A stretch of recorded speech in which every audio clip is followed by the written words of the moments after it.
Chapter 625. In the yard, Fang and Xiao Chui were chatting enthusiastically.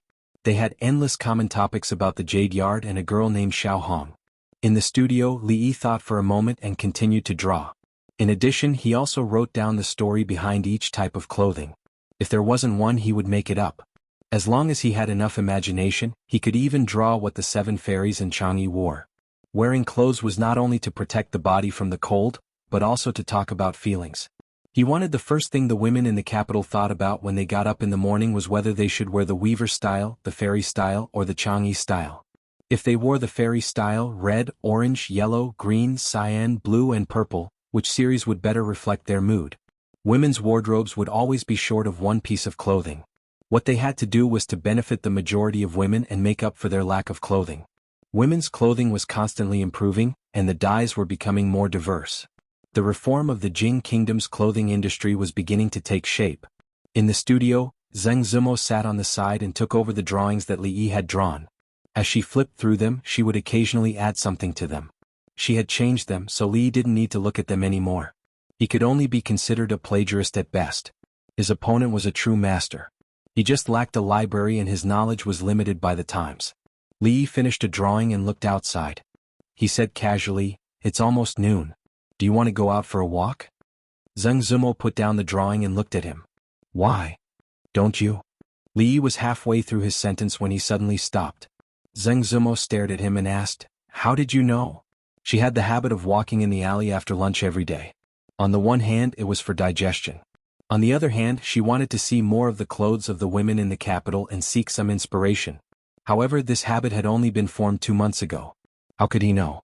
Li Yi lowered his head and pretended to say casually, "Well, Xiao Chui told me." "Ahem, that means you have to think about how to make up an excuse." Zheng Zimo glanced at him and said, "I'll go ask Xiao Chui." Ahem, actually, the people in the tea house across the street told me." Li Yi raised his head and glanced at her, saying, "You know that you and Lady Ruoqing have special statuses, and that incident happened not too long ago. There are many people watching."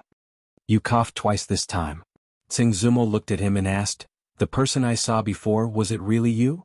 "No." The room fell into silence. Fang walked in from outside and said, "Son-in-law, we have to go to the Wang family this afternoon to discuss some matters. It's getting late." There were still many drawings that had not been drawn. Li Yi thought about it and said, "Send someone to the Wang family to tell them that I have something to do today and will visit them tomorrow." "Then all right." Fang shook his head helplessly and walked out of the house. "Go and do your work." Zheng Zimo stood up and said, "After looking at these drawings, I have a lot of ideas in my mind. I'll draw the rest." Li Yi waved his hand and said, "It's fine, it's not a big deal. It's fine to be late by one day. You didn't sleep well last night, go rest first." Zheng Zimo nodded and turned to walk out of the studio. "Brother Fang, have you really seen such a large glass ball?" In the yard, Xiao Chui's eyes were full of light as she looked at Fang with admiration. Fang waved his hand and said, "Of course, a fist-sized glass ball is nothing. I've seen bigger ones." Xiao Chui's expression became even more admiring. She asked, "How much can a fist-sized glass ball sell for?" A smile appeared on Fang's face and he said, "Guess. 100 taels?" Xiao Chui said tentatively, 10,000 taels. Fang pointed at the bracelet on her wrist and said, "Don't underestimate this thing you're wearing. It's worth at least 3,000 taels of silver." Xiao Chui's expression froze. She looked at the beautiful beads on her wrist in disbelief. Fang revealed a pained expression and said, 10,000 taels of silver. It was broken by that prodigal Wang Yong. If it weren't for the fact that the young master didn't mind, I would have taught him a lesson. Wang Yong. Wang family. Zheng Zimo stood in the hallway and looked into the room. She murmured, "The Wang family of Luochuan?" Xiao Chui had already taken off the beads on her wrist and carefully wrapped them up. She asked in confusion, "Brother Fang, why? 10,000 taels of silver can buy a lot of things. If you break something, you should ask them to pay for it." Fang nodded in agreement and said, "Yes, the young master said that the Wang family of Luochuan who sells apples is the richest family in the Jing Kingdom. This time, the business with them involves at least 2 million taels of silver. Bah, so what if they're rich? They don't even know how to pay for things they break, scum." The Wang family of Luochuan. Zheng Zimo took a deep breath and spat out these 4 words softly. Miss Zheng actually came over with a cup of hot tea. Li Yi's heart, which had been riddled with holes today, finally felt a little bit of comfort. But this time she didn't leave. She sat at another table on the side and seemed to be continuing with the unfinished drawings from last night. Li didn't look anymore after a glance. There were still many drawings that needed to be drawn. After having the drawings, the next step was to sew them. At least for the next half a year, she wouldn't have to work so hard alone. He didn't know how many drawings she had drawn, but there was already a thick stack of rice paper next to her. Li put down the brush and stretched his body. When he raised his head, he couldn't help but be slightly stunned. He saw that she had folded her hands on the table and rested her head on it. He didn't know when she had fallen asleep. Even in her sleep, he could see the trace of exhaustion between her brows. After 5 o'clock in the morning, the temperature was a little low. Li got up and walked over. He took off the outer robe and gently put it on her. He looked down for a long time, looking at the face that he hadn't seen for a long time but was still unusually familiar. His expression was a little complicated. "I'm sorry, you didn't see wrong," he whispered and walked out of the room with extremely light footsteps. The sky was already a little dark. Fang lay on the stone table in the courtyard and looked at the sunset in a daze. "Let's go." Li walked to his side and said something. Old Fang suddenly came to his senses and stood up abruptly. He was about to leave with Li Yi when he seemed to have discovered something. A look of shock appeared on his face. "Young master, where are your clothes?" The moment the two stepped out of the courtyard in the slightly dim room, the woman opened her eyes. In the darkness there was something more sparkling than glass. "I can't give it to you." Fang scratched his head gloomily. Xiaohong's birthday was coming soon. Originally he was going to give her some glass jewelry as a gift, but after hearing the young master's words, he was a little hesitant. If a female servant girl who did odd jobs in a brothel had jewelry that could buy a few brothels like this, wouldn't it be a little too ostentatious? He couldn't be by her side all the time. What if he met someone who was greedy for her money? "I'll give it to you later." Fang sighed. He shook his head. Just as he was about to go home, a voice came from behind him. "Uncle Fang, come here for a moment. I have something to ask you." Fang turned around and saw the woman standing in the courtyard. After a moment of shock, he immediately walked over and asked, "Eldest miss, what's the matter?" Chapter 626. The maidservants of the Li family secretly gathered together and looked towards a certain direction in the courtyard. A few of their heads came closer and whispered, "Say, Uncle Fang is such a powerful person. Why is he so afraid of Auntie Fang?" "That's right, I can't figure it out. Even if all the guards in the family were to work together, they wouldn't be a match for Uncle Fang." A young servant girl revealed an expression of admiration and said, "But I often see Uncle Fang being chased and beaten by Aunt Fang with a broom. What does this have to do with being powerful? I heard from others that Madame's martial arts are very high, but she is still so gentle to Lord Ju."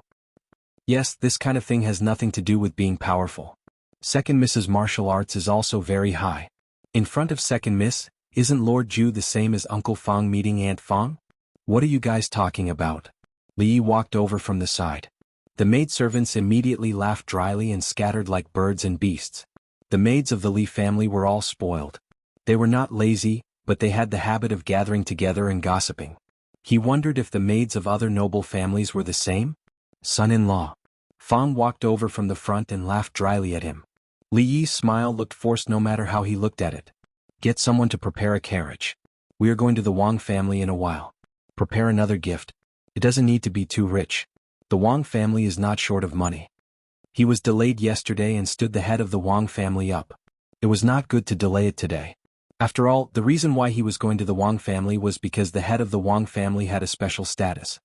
He could not let the head of the Wang family of Luochuan visit him. Fang scratched his head and said, "Son-in-law, I have something to do later. Let old Su and the others accompany you. Remember to bring a few more guards." Li waved his hand and said, "It doesn't matter. Just get someone to prepare the carriage. Also, you can take whatever you want.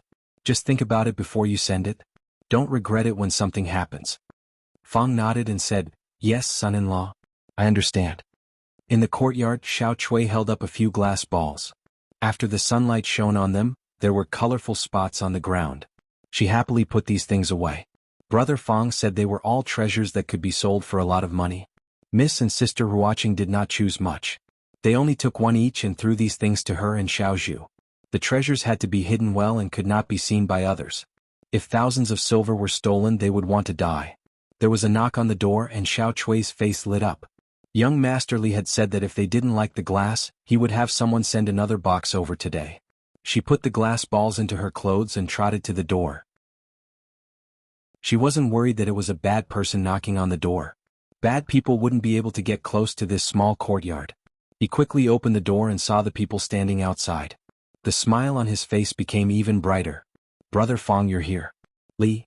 In the next moment, Xiao Chui's expression froze.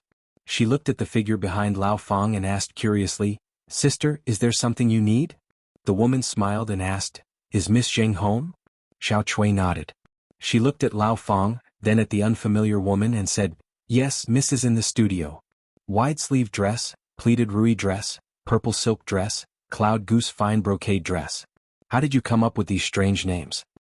In the studio, Zheng Zumo combed the hair on her forehead and flipped through the bound album as she whispered. Today she still did not put on any makeup and stood barefoot before the table. The room was covered with wooden flooring. Usually, other than her and Xiao Chui, no one would come in. Many rules and restrictions were tossed aside. Women's clothing had always been richer than men's since ancient times. These days she had come into contact with many, but she had never seen any of the clothes in this album. For a person who didn't understand a woman's thoughts to be able to design such an exquisite dress for women, it was indeed a miracle. She sighed in her heart. Xiao Chui walked in and said, "Miss, a sister is looking for you. Tell her to wait for a moment. I will go out right away." Usually there would be female shopkeepers looking for her. Zheng Zumo was about to put down the album, freshen up, and go out when a figure walked out from behind Xiao Chui. The woman smiled and said, "Sorry to disturb you. Miss Zheng, please don't take offense." The album in Zheng Zumo's hand fell to the ground. After a moment she took a deep breath and picked up the album. She put it on the table and said with a smile, "It's not really a disturbance." "Madam Li, come in." Damned heavens. In the outer courtyard, Fong sat on a stone bench and looked back at the moon gate. He shook his head and sighed with a complicated expression.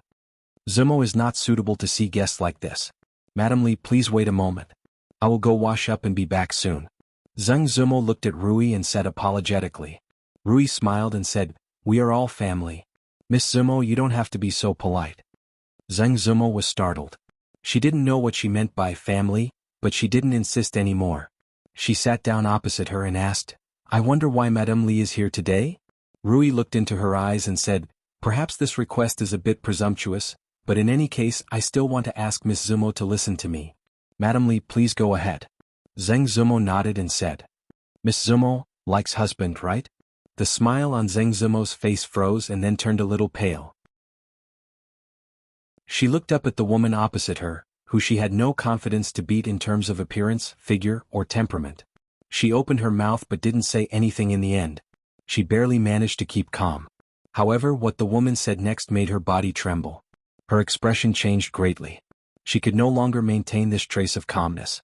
The voice of the woman opposite her trembled and she said, "Since Miss Zumo also likes husband, then why not marry into the Li family?" "Miss, what's wrong with you?" After sending Uncle Fong and the beautiful sister out, Xiao Chui walked into the studio again. Seeing her Miss's expression, she hurriedly asked, "Miss, what's wrong with you? Did that sister bully you just now?" Miss, what's wrong with you? Say something." Zheng Zumo removed Xiao Chui's hand from her shoulder and said, "I'm fine. Xiao Chui, you go out first. I want to be alone." "Miss, go out?" Xiao Chui's eyes were full of tears. She looked at Zheng Zumo again, then slowly left and closed the door. "What is this?" A choked voice came from the room, and 2 lines of tears finally fell from her pretty face. "Miss, what are we going to do now?" "Go home." Old Fong leaned against the carriage and turned around to ask, "Let's go back."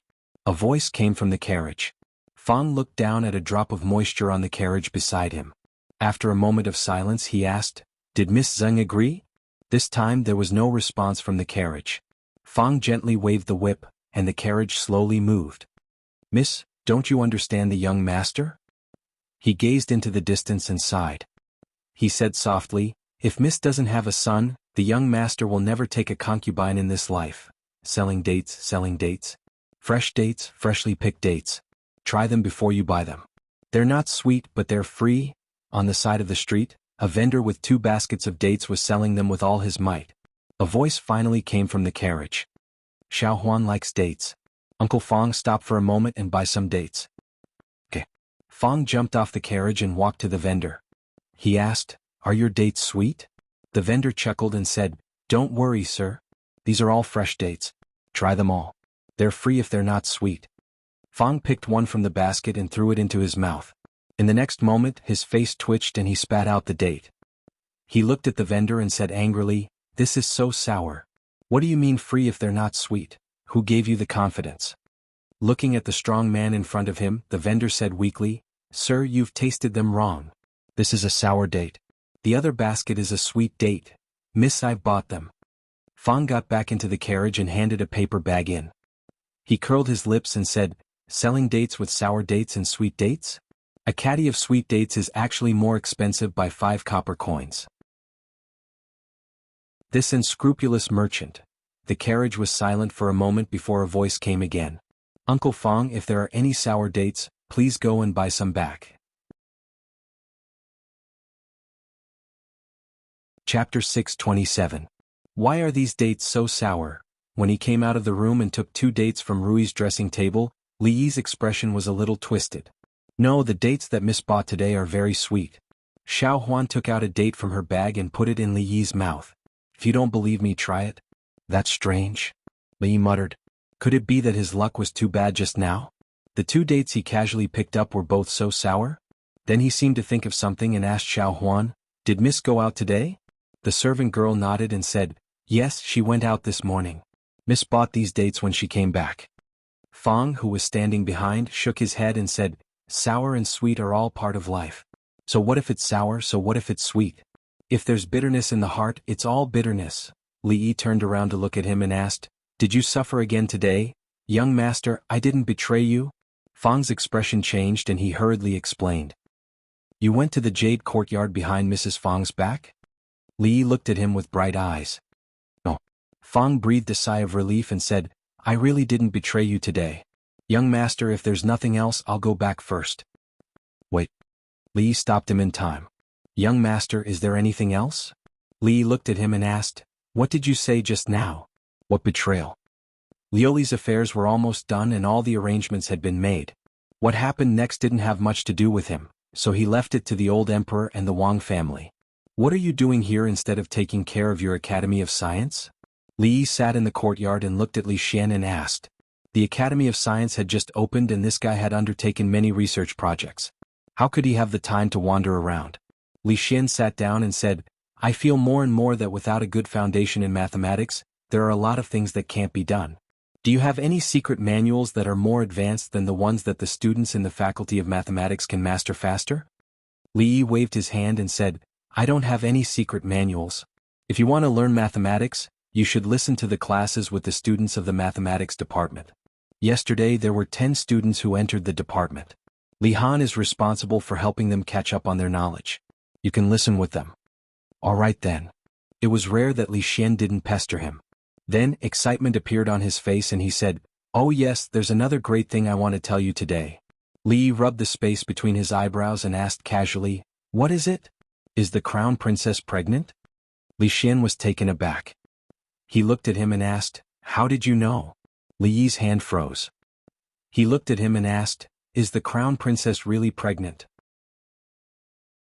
Li Xian scratched his head and said, "The royal doctor said it shouldn't be wrong. Her Highness took her to the palace today. If I want to see her in the future, I have to apply in advance." Li Yi looked back and saw Rui walk into the room. "Congratulations." He cupped his hands to Li Xian and lay down in disappointment. He gritted his teeth and said, "Xiao Huan, see the guest out." Cold Mountain Temple. The young monk bowed respectfully to Master Tan Yin and said, "Master, the palace has sent out an invitation to attend the glass appreciation event. Do you want to go?" "No need." Tan Yin shook his head and said, "It would be rude of us to be absent from His Majesty's summons. Give this invitation to your uncle Master Tan Jing and ask him to go on my behalf. Remember to tell him that if there are glass Buddha statues on sale, he can ignore them." "I know." The young monk nodded and said, "Amit Ba. From today on, I will meditate and comprehend Buddhist rites. I will not receive guests from now on." Master Tan Yin raised one hand and chanted the name of Buddha, saying, "In the next few days, You go down the mountain and send these 2 scriptures and this prescription to the mansion of the Earl of Jianghu. Also, help me send a message to the county Earl Li, saying thank you for reminding us. When the Li family has a happy event in the future, the Cold Mountain Temple will definitely send a generous gift. Not long after, the young monk walked out of the meditation room. After gently closing the door, he was about to turn around when he accidentally bumped into a little monk. I'm sorry, senior brother. The young monk looked at his monk robe stained by porridge, shook his head, took off his clothes and said, I have to go to Uncle Master Tanjing's place. Help me put these clothes in my room. Also, put these 2 scriptures in my room. Okay. The little monk hurriedly answered. Fahua Temple. Glass Appreciation Conference? The middle-aged monk's face lit up and said, This is our chance. I wonder if we can see what we need. XX Temple. Go, this is His Majesty's invitation. Glass is the most precious treasure of Buddhism. I will go to the Glass Appreciation Conference in person. XX Temple. What? You didn't invite us? What? Why are we the only ones who didn't receive invitations? No, we must protest. We are all temples. His Majesty can't treat us so differently. In 2 days, the Glass Appreciation Conference that was to be held in the palace became the hot topic of discussion in the entire capital. Not only were the dignitaries of the capital invited to this exhibition, but because the exhibition would focus on colored glaze, which was one of the 7 treasures of Buddhism, even the famous eminent monks near the capital were invited. Later, because many temples without eminent monks protested, in order to show fairness, His Majesty finally increased the number of people invited. This grand appraisal event was held in the imperial palace. It was said that in order to enrich the national treasury, the current emperor took out the treasures that the imperial family had hidden for decades for everyone to appraise. As long as the treasures were taken out, they could be bought and sold. The emperor would transfer all the money earned from this appraisal event to the national treasury to be used for disaster relief. The current emperor was truly a benevolent ruler. All his decrees were for the benefit of the country and the people. This time he did not hesitate to take out the treasures of the royal family for the use of the country. Which ruler in history could be so selfless? For a moment, endless praises came from the people. Hearing that the current emperor was ill, everyone wanted to give their life to this benevolent ruler. Li didn't know whether the old emperor was selfless or not. He only knew that he was selfless to the extreme. In the entire court, in the entire capital, which official or noble could do this and donate their family's treasures to the national treasury? Do you want to go to the Glass Appreciation Conference tonight? Standing under the tree and watching the progress of the digging of the lake, Li Xian appeared in front of Li Yi again. I'll go, Li Yi said with a sigh. Of course, he had to go see for himself what kind of dates the melons he planted would bear. Then let's go together in a while. Li Xian nodded and said, I can go see China. I really didn't expect that I would have a child so soon. Tell me, what does it feel like to have a child? Li Yi closed his eyes. He didn't want to let him taint his vision anymore. He softly spat out a word. Get lost. How strange. Li Xian muttered and walked in the direction of the classroom. When he thought that the person who would be teaching him in a moment was Li Han, he felt a bit depressed.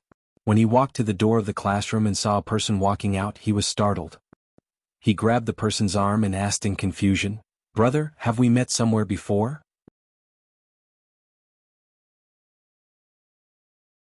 Chapter 628. Let go.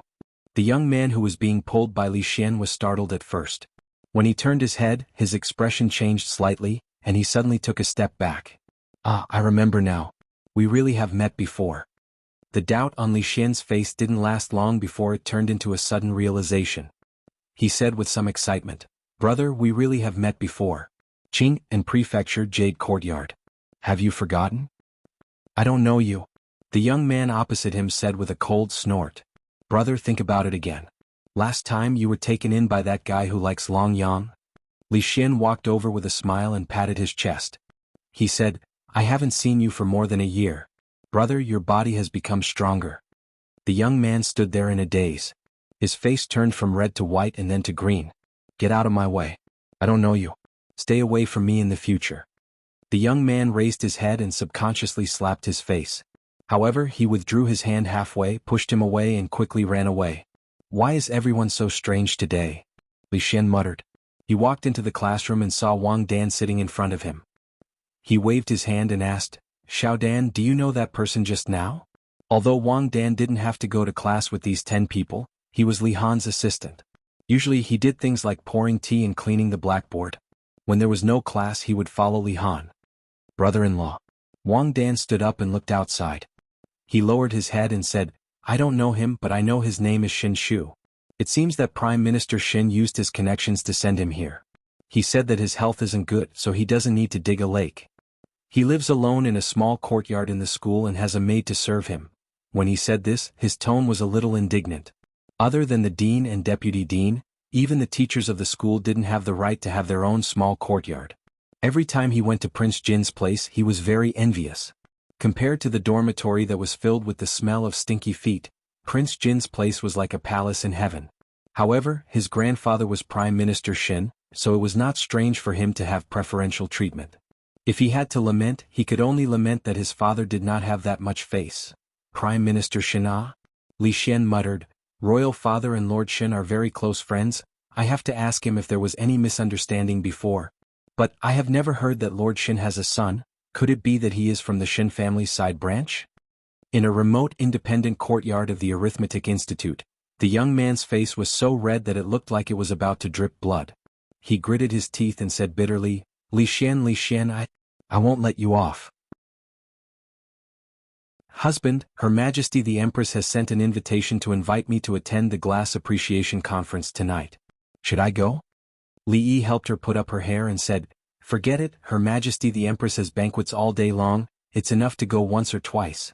This time we are just going to see a pile of sand. If you like, we can have the Glass Appreciation Conference at home every day.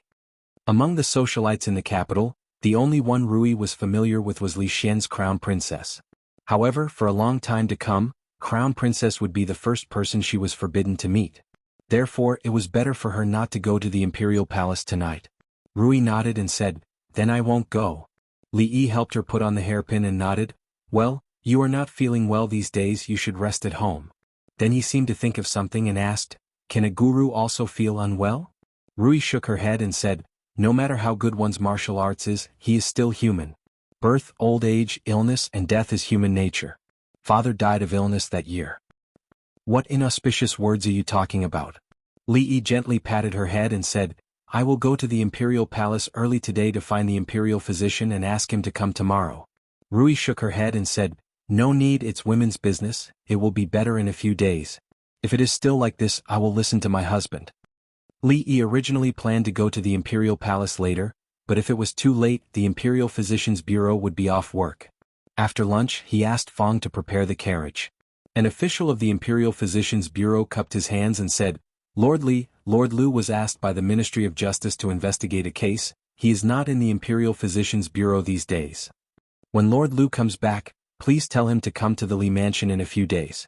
In the entire Imperial Physician's Bureau, Lu Jimin's medical skills were the most reliable to Li Yi, so he was not in a hurry to come. Lord Li, don't worry, I will tell Lord Lu this. The official of the Imperial Physician's Bureau knew the relationship between Lord Lu and Uncle Li, and the latter was also very famous in the Imperial Physician's Bureau, so he bowed and said. The Glaze Appraisal Conference was held in Chongyuan Palace, which was the largest palace in the Imperial Palace. It was usually used for big celebrations. This time, not only the officials and nobles were invited, but also dozens of monks. Except for Chongyuan Palace, the other palaces could not be used as it would affect the old emperor's ability to extort money. It was because of this reason that he made an exception and opened Chongyuan Palace. It was still early in the evening and there was not enough time to go back. Li Yi showed his token at the gate of the Imperial Palace and walked into the Imperial Palace leisurely. After passing through the Morning Dew Palace, he saw a figure in a wide square behind him, and a sword was dancing. He casually sat down on the steps, wondering who was more powerful, the princess or Mississippi Lu. A sword shadow flashed in front of him and stopped 3 inches away from him. Emingzi sheathed her sword and sat next to him. She asked, You will offend all the nobles in the capital. Li Yi had a thoughtful look on his face. He looked back at her and asked, Between you and my second miss, who is more powerful? Emingzi was startled. She said, We fought but there was no winner. Li Yi nodded and said, The one who held the glaze appraisal conference was His Majesty, and the one who sold the glaze was the Wang family. I just gave you a glaze statue. Father said that in a few days, you will use glaze to make tiles? Don't you think glazed tiles are very beautiful? The Wang family can help you for a while but not forever. At that time, even the most stupid person will understand that this matter has something to do with you. And then? If you offend all the nobles in the capital, you will no longer have a foothold in the capital, and father will not be able to protect you. At that time, who cares? Emingzu turned her head and looked at him. After a moment of silence she suddenly said, I want to eat egg fried rice. Her Highness wanted to eat egg fried rice, so the officials of the catering bureau began to panic. In another 2 hours the glaze appraisal conference would officially begin. They were about to make some pastries and vegetarian food for the guests, but the kitchen was occupied by the princess and Uncle Li. Both of them were frequent customers of the catering bureau, especially the latter, who was a nightmare for the catering bureau manager. Fortunately they only occupied the kitchen for 15 minutes. After leaving the kitchen in a mess they left in a carefree manner. The tiger's eyes were filled with tears and his voice sounded like he was about to cry. What are you waiting for? Hurry up and clean up. Morning dew hall. 2 plates of egg fried rice and a few side dishes were the two's supper. No wine. Emingzu frowned. Make do. Li shook his head. Do you remember the first time we met? Yes, Arrestor Li. Manager Li, County Lieutenant Li, County Son Li, County Uncle Li. In a few days you will be County Marquis Li. In less than 2 years you are the first since the founding of the country. From Arrestor Li to Princess Royal, you used even less time. Have you really made up your mind? Don't forget your original intention, only then will you succeed. What's your original intention? Original intention. Li raised his head, smiled and did not speak. Strange, won't he come tonight? Outside Chongyuan Hall, Li Xian looked around and searched the crowd twice and murmured with some doubts. The Chongyuan Hall hadn't opened yet, but there were already many people gathered outside the hall. He had gone to look for Li Yi just now, but he found out that Li Yi had entered the palace 4 hours ago. However, he couldn't find Li Yi even after looking inside and outside the palace. Several women walked past him.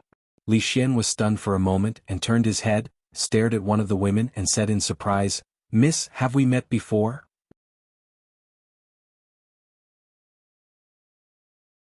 Chapter 629.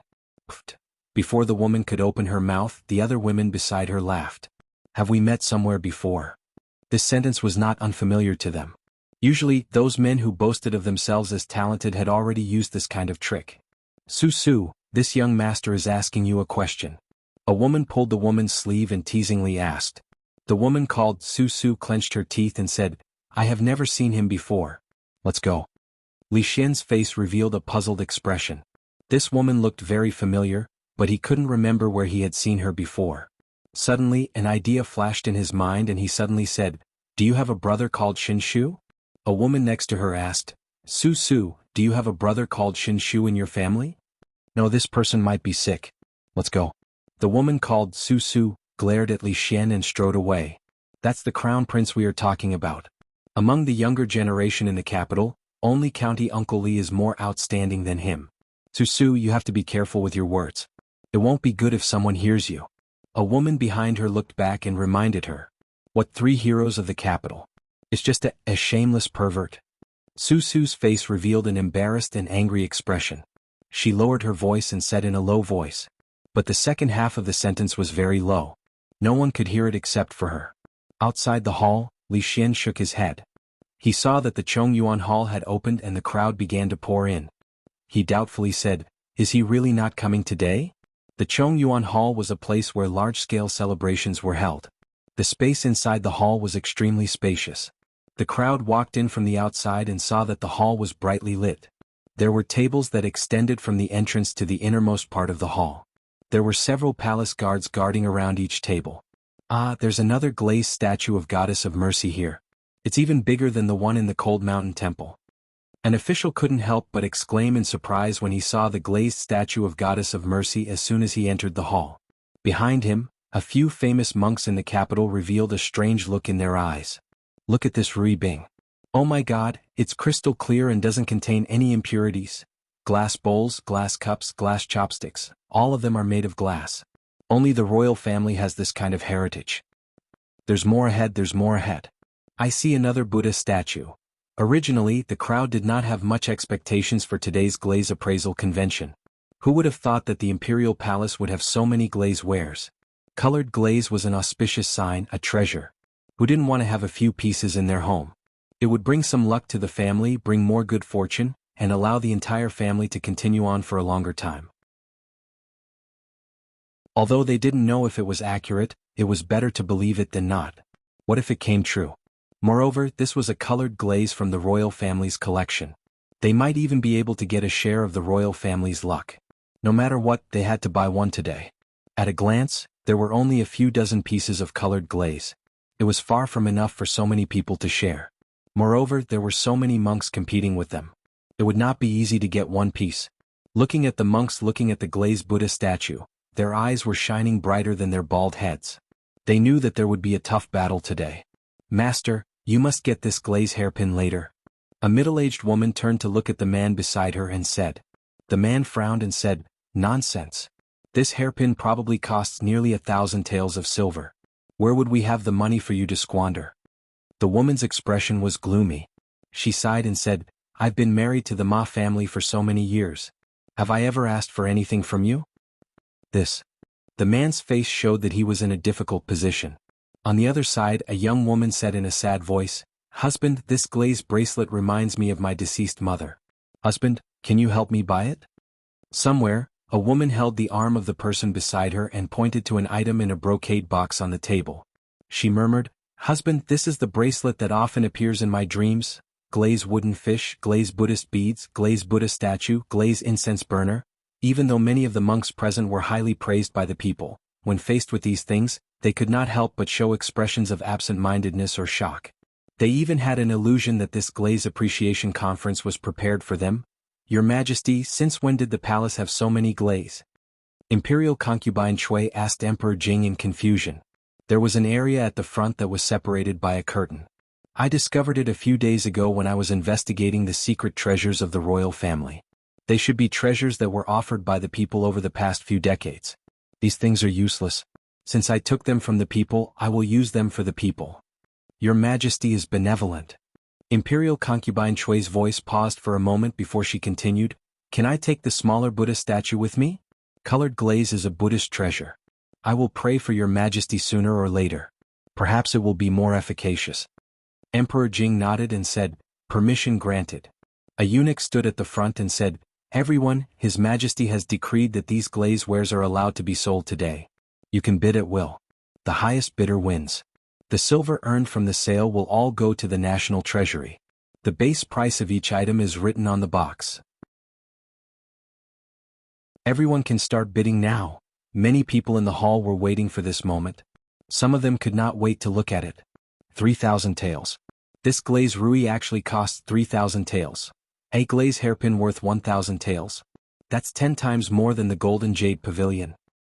3,000 taels of glazed Buddhist beads, 2,000 taels of wooden fish, 2,000 taels of incense burner, and 10,000 taels of Buddha statue. Even though they knew that glaze was rare and the price should not be cheap after confirming it, some people still gasped. Some of the officials present had just lost a lot of money a few days ago. How could they afford to buy these things? Even if they could afford it, would they dare to buy it? Wasn't it obvious to His Majesty that they had been greedy before? As for the officials who did not lose money a few days ago, they did not dare to act rashly. How much salary did the two prime ministers have in a year? They were only 5th and 4th rank officials. What was the difference between taking out a few thousand taels to buy glaze and directly telling His Majesty that they had been corrupted and bribed?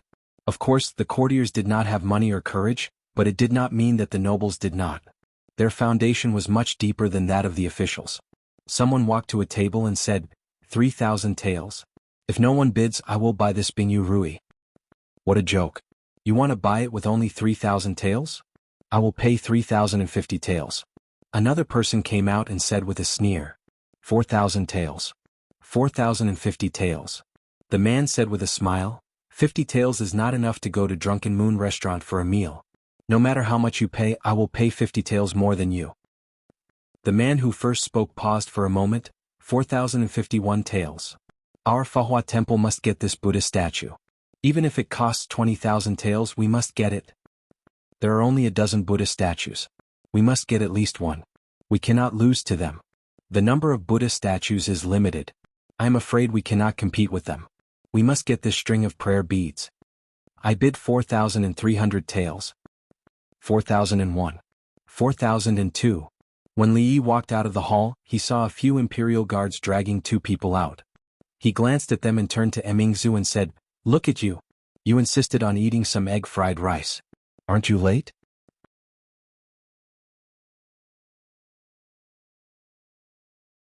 Chapter 630. Your Majesty, won't you go out and take a look? In the Chongyuan Hall, the Empress walked over holding the hand of the Crown Prince's consort and asked with a smile. Emperor Jing shook his head and said, "If we go out, they won't be able to relax. Let's wait until all the glazed items are sold." Changde came in from outside and bowed. "Your Majesty, the largest glazed Buddha statue has been bought by the Fahua Temple for 30,000 taels of silver." 30,000 taels of silver. A sneer appeared on Emperor Jing's face and he said, "We have to carefully consider allocating 30,000 taels of silver to the Ministry of War. These monks are really generous. Let's go out. It's quite noisy here." The Empress took the hand of the Crown Prince's consort and said with a smile, "Which glazed jewelry do you like? Tell the Empress and she will ask them to bring it over." "No need, Empress, I want to see my husband." The Empress patted her hand and said, "Okay, after the appraisal is over, I will send someone to call him over."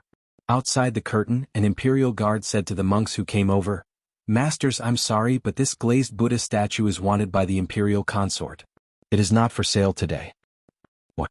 The expressions of two monks immediately changed. For them, these glazed Buddha statues were the most important things in the hall today. Fortunately, the Buddha statues were huge and expensive. Ordinary nobles could not afford them and very few people would compete with them. However, these Buddha statues were still too few. Dozens of temples were competing for the 10 glazed statues. Originally, there were more monks than Buddha statues.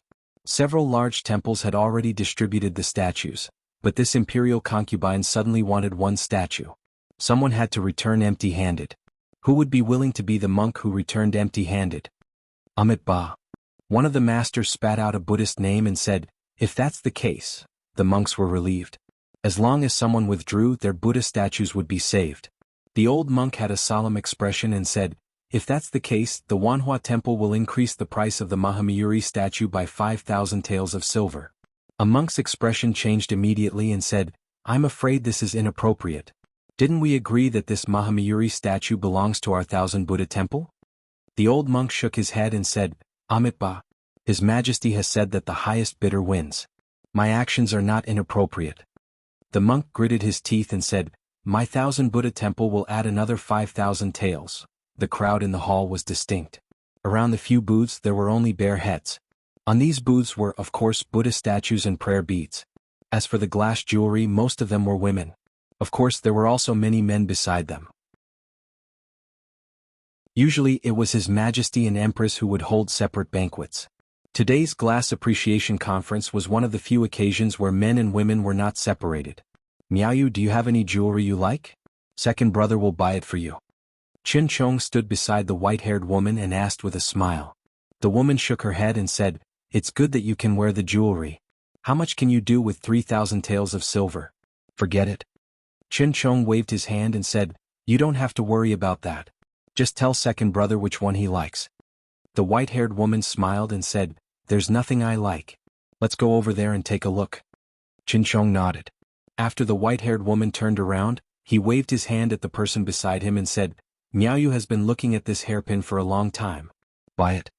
Qin Qing waved his hand and said, "I know. Go and accompany her." 3,000 taels of silver. 3,500 taels of silver, a young man standing beside the booth said helplessly as he glanced at the woman beside him. Hearing the voice beside him, he was stunned for a moment. When he turned around, his expression changed and he immediately said, "Sorry, I misspoke. We don't want this hairpin anymore." The eunuch looked around and saw that many of the people who had been eager to try had retreated. He said helplessly, 3,000 taels going once. 3,000 taels going twice. 3,000 taels going thrice. Congratulations, official Qin. You can take this hairpin. Remember to send the money to the palace within 3 days. Susu, do you intend to buy one back?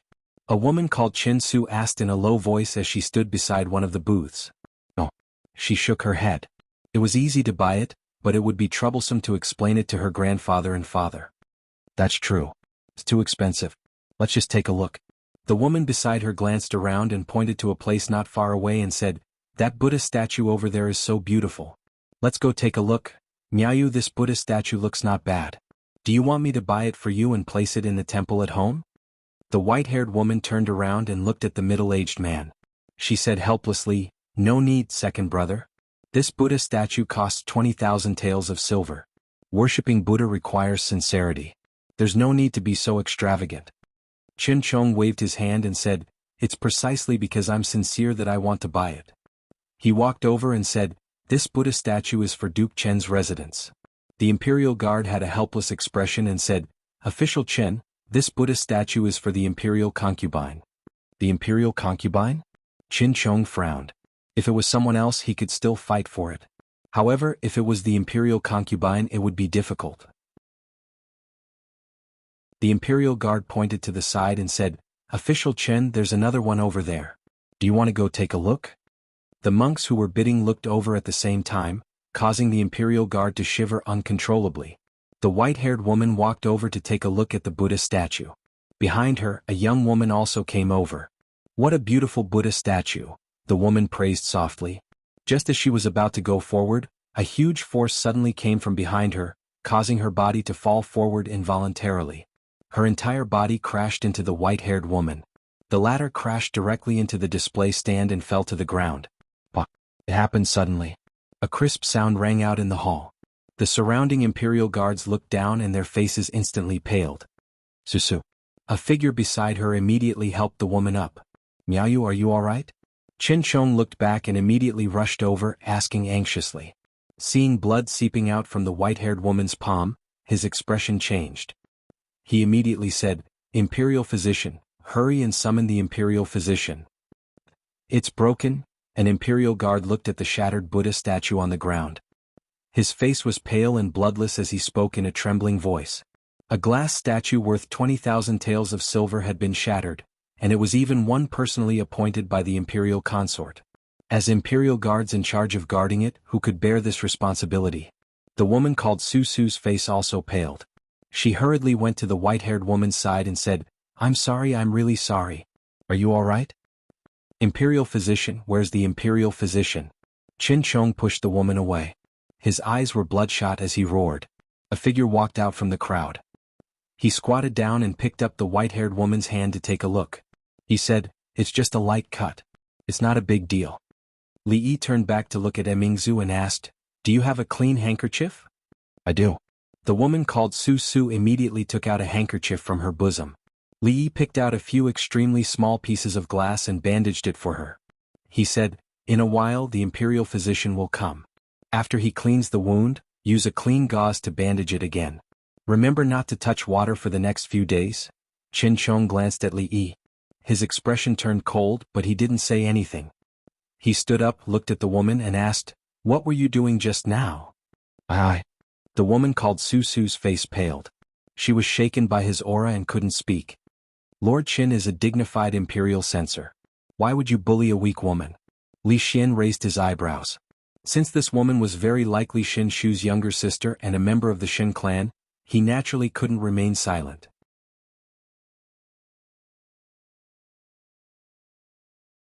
Chapter 631. Imperial consort Cui could not be offended by the Qin family. Ning Wang was far away in Qing'an Prefecture. He looked like an idle prince, but in reality he could not be offended. Qin Chong glanced at Li Xian and did not speak. The glass statue was broken because of that woman.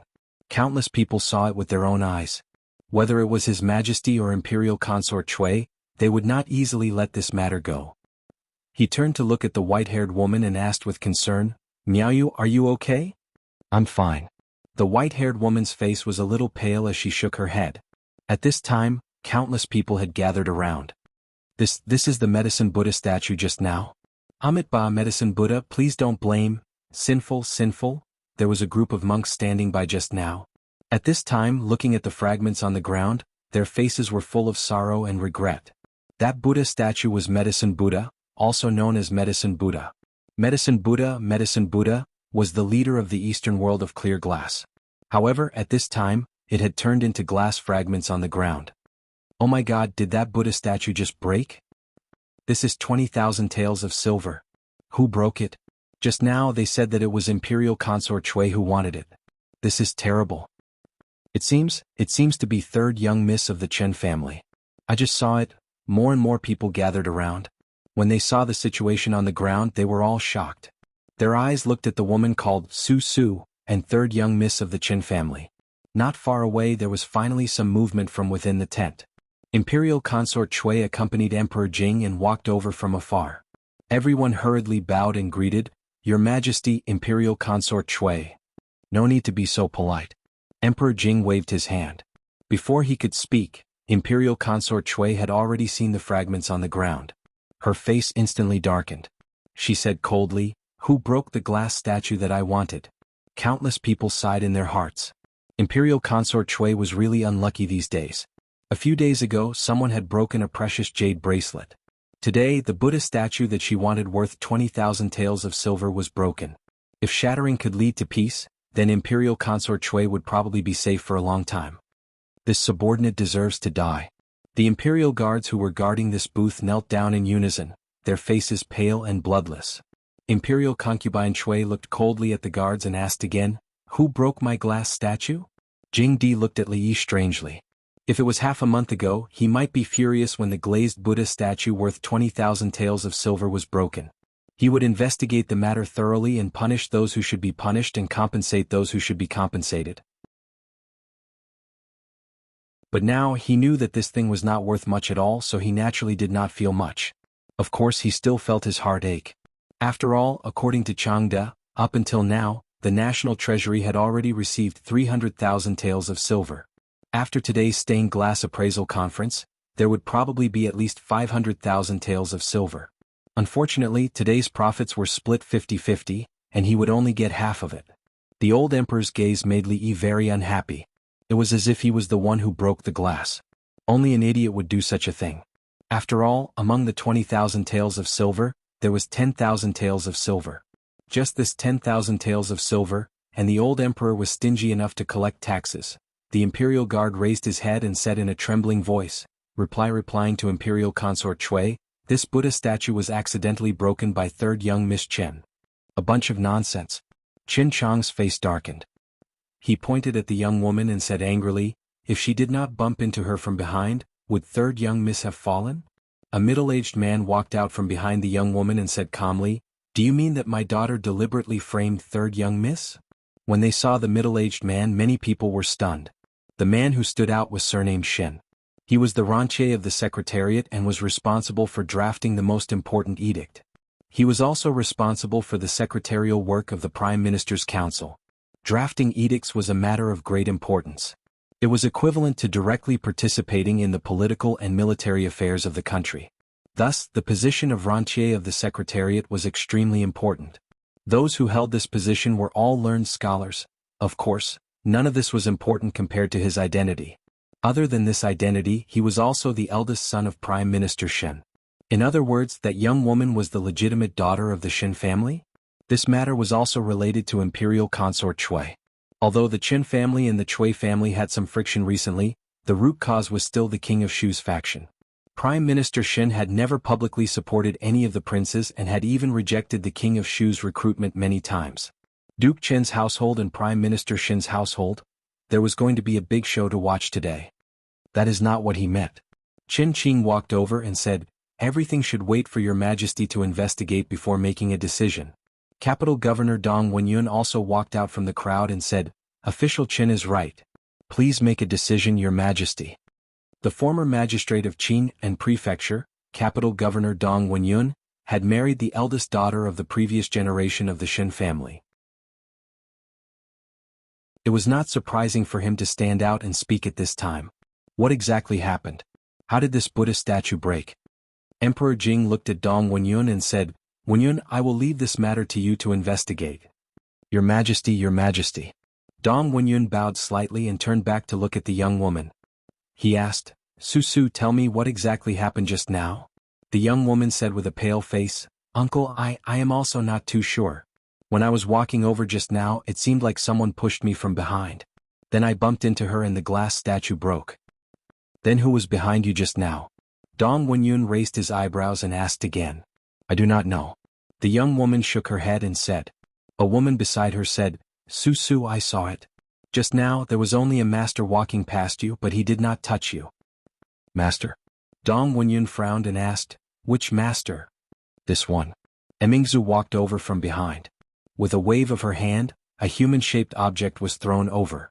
She nodded at Li Yi and looked at the motionless monk on the ground. She asked, this master, the appreciation meeting is not over yet. Why are you in a hurry to leave? Emingzu, this is? Emperor Jing looked at her and asked in confusion. Emingzu replied, Father, when I came in just now, I happened to see this master sweep Miss Shen with his sleeve. Sweeping someone and pushing them out? A man beside her had a look of disbelief. Emingzu casually waved her sleeve and lightly brushed the man's shoulder. He couldn't help but take a few steps back with a horrified expression on his face. Seeing this scene, many people immediately thought of the scene where the princess and the people of the Qi kingdom had a duel and discreetly distanced themselves from her. Amit Ba. The monk chanted the name of Buddha and said, Your Highness's martial arts are excellent. I am ashamed of my inferiority. However, I do not know martial arts and do not have the strength of Your Highness. I also do not have the ability to push this lady out with a wave of my sleeve. Bang. Suddenly, the monk's expression changed, and he suddenly swung his kasaya to shatter a glass statue that was smashing towards his head. The fragments flew in all directions, and it was an extremely gorgeous scene that instantly caused countless people to stare blankly at it. It happened very suddenly. From the moment a glass statue smashed the monk's head to the moment the monk attacked, it only took a moment. It was so fast that no one could react. The hall was strangely quiet. At this moment, Li Yi clapped his hands and looked at the monk. He said apologetically, Sorry, my hand accidentally slipped. Master, what did you want to say just now? Please continue.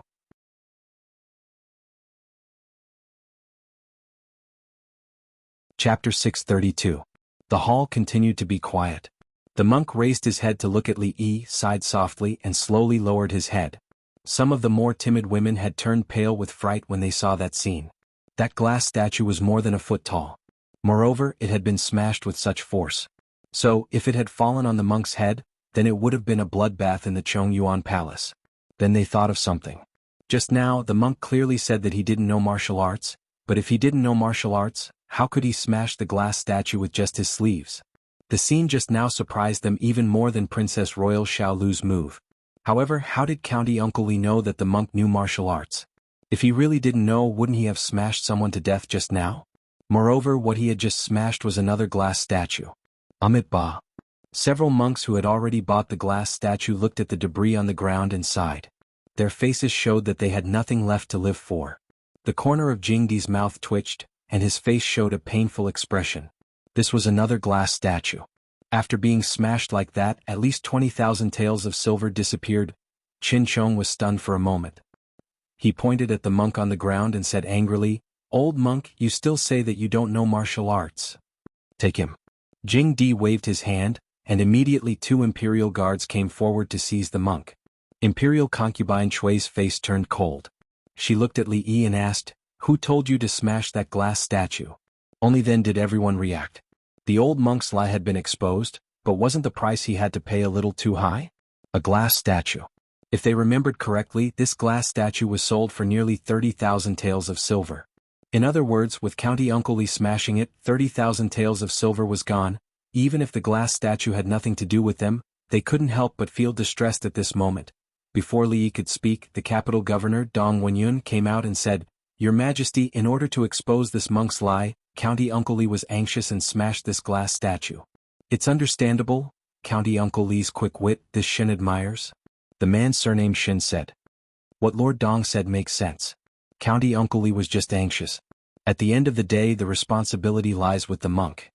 If Dong Wenyun and Shin Xiu had stepped forward because County Uncle Li had helped Shin Su out of trouble, then Qin Qing's words had surprised everyone.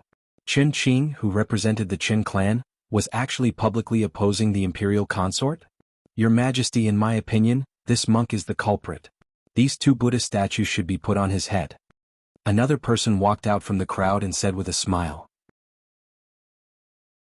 Seeing that even the head of the Wang family stood out, many people were shocked. Old General Shui's rough voice was heard after a while.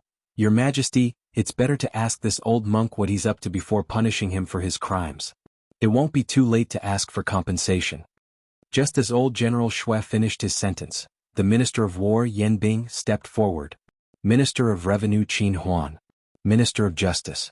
Chancellor of the Supreme Court. Another veteran general? Imperial Consort Chui's expression was frighteningly gloomy. The officials who were on the King of Shu's side had their mouths wide open in shock. It was not surprising that the Xin family had stepped forward. It was also not surprising that the Minister of War Yan Bing had spoken up for him. The family of generals had been trying to protect him for a long time, but the Wang family of Luochuan, the Minister of Revenue and the officials related to them. Since when did they have such a close relationship with him? Everyone knew that County Uncle Li Yi of Chang and was not on good terms with the King of Shu. His relationship with the officials on the king's side was like fire and water. Everyone thought that he was relying on His Majesty's favor to maintain his current situation. The day he lost the favor he would be doomed. But who would have thought that his influence in the imperial court would be so great? Didn't that mean that if he supported one of the princes, all the advantages that the King of Shu had would disappear with the support of these people behind him? His advantage would immediately become a disadvantage. For a moment the old monk was ignored by everyone. Li was also a little surprised. What was the Qin family doing? And the Minister of Revenue, Qin Huan, had specially asked him to train a few talents that the Ministry of Revenue could use. Was he returning the favor this time? Li Xian had said that the Chancellor of the Supreme Court was one of his people. What was going on with the others? He was not familiar with them at all. Oh yes, among the people who had sent gifts to his family a few days ago, there seemed to be some familiar faces. The surrounding people were still whispering. Emperor Jing looked to his side. Changde nodded and stepped forward to ask, "Tell me, why did you do this?" The monk's expression was calm and he was silent. Why isn't the monk talking? It's tens of thousands of taels of silver. Can he afford it? I'm also curious. Does this monk have a grudge against the Qin family? While the crowd was whispering, Li suddenly said, "Your Majesty, I seem to have seen this master and the princess say a few words." The first half of his sentence was very light, but he emphasized the word princess. What? Emperor Jing did not hear Li Yi's words clearly. He asked in confusion, "What did you just say?" Amit Ba. The old monk finally said, "I don't know Princess Hui at all." "I'm afraid you've made a mistake." Changde glanced at Li Yi. Even with his great hearing, he did not hear what Li Yi had just said about the princess. He looked at him and asked, "Did you just say that the monk talked to Princess Hui?" "No." Li Yi shook his head and said, "I thought about it. I seem to have made a mistake just now. What did Supervisor Chang say about Princess Hui?" The old monk looked up at him with an unbelievable expression in his eyes. Finally he lowered his head. "County Magistrate Li, you're wise. I have nothing to say." After saying this the old monk said no more. After a short period of silence the crowd made way for them. Princess Hui stood at the end of the road with a pale face. "Empress, I'll leave this matter to you," Emperor Jing said lightly, glanced at Li Yi and said, "Come with me." Watching Emperor Jing walk to the back hall, Li Yi shook his head and followed. "This time the Qin family does not owe you." When he walked past Qin Chong he glanced at Li Yi and said in a low voice. Li Yi turned to look at third Miss Chen and said, "Remember to ask the imperial physician to treat the wound again. Don't touch water these days." Watching his back disappear, several officials in the crowd gathered together with a slightly gloomy face. "I didn't expect that he would have such an influence in the court. If we let him continue to develop, there will be trouble in the future. Humph, it would be fine if he didn't have today. Making friends has violated His Majesty's taboo. Do you think he can continue to be favored by the emperor?" A person showed a sneer on his face. The rest of the people were stunned for a moment, and then a smile appeared on their faces.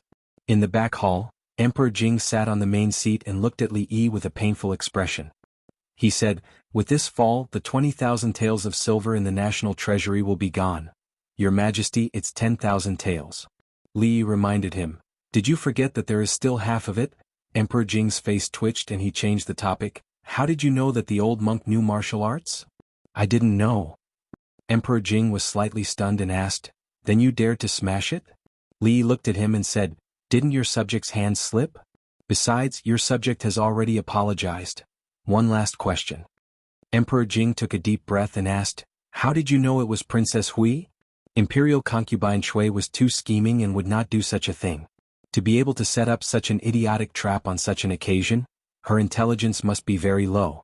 Princess Hui obviously agreed with this condition, and it was not the first time she had done such a thing. Chen Chong had broken Royal Prince Duanyang's ribs, so she had a motive for revenge. Of course, when he and the eldest princess came in, that Princess Hui actually looked at him coldly, which made him very uncomfortable.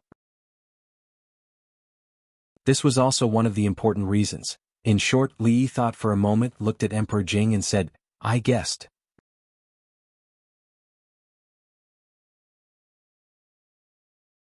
Chapter 633. The monk was taken away by the imperial guards and would probably not have a good ending. Consort Hui was taken away by the empress, and Consort Shui went with her. The glass shards on the ground were cleaned up, and the tense atmosphere in the hall was restored. People began to pay more attention to the glasswares. The nobles began to bid crazily for the few remaining pieces of glass, and the price soared. Some of the monks were full of smiles and some were full of worry. 2 of the few glass statues had been smashed, and from today onwards, there would be a few more temples with glass statues. How were the other temples going to survive? How were they going to attract believers? How were they going to receive incense? The man surnamed Shen looked at Shen Su and said, "Su Su, let's go over. Your mother and aunt are over there." Shen Su nodded and said, "Father, you go first. I'll be right there." After her father left, Shen Su turned around and looked at the person behind her. She bowed slightly and said, "Thank you, Your Highness, for just now." Li Xian waved his hand and said, "It's what I should do." Then he asked with some doubt, "You really don't know Shen Shu?" "That's my older brother." Shen Su nodded and turned to leave. "I knew it." Li Xian's face showed a look of realization. "Miao Yu, the imperial physician, is here. Let's go over there." Chen Chong glanced at Li Xian and saw an imperial physician carrying a medical box rushing in from outside. He turned around and helped the third miss of the Chen family to the front. Li Yi walked out from the back of the hall with a gloomy expression. The old emperor's health was getting worse, to the point where he would gasp for breath after a few words.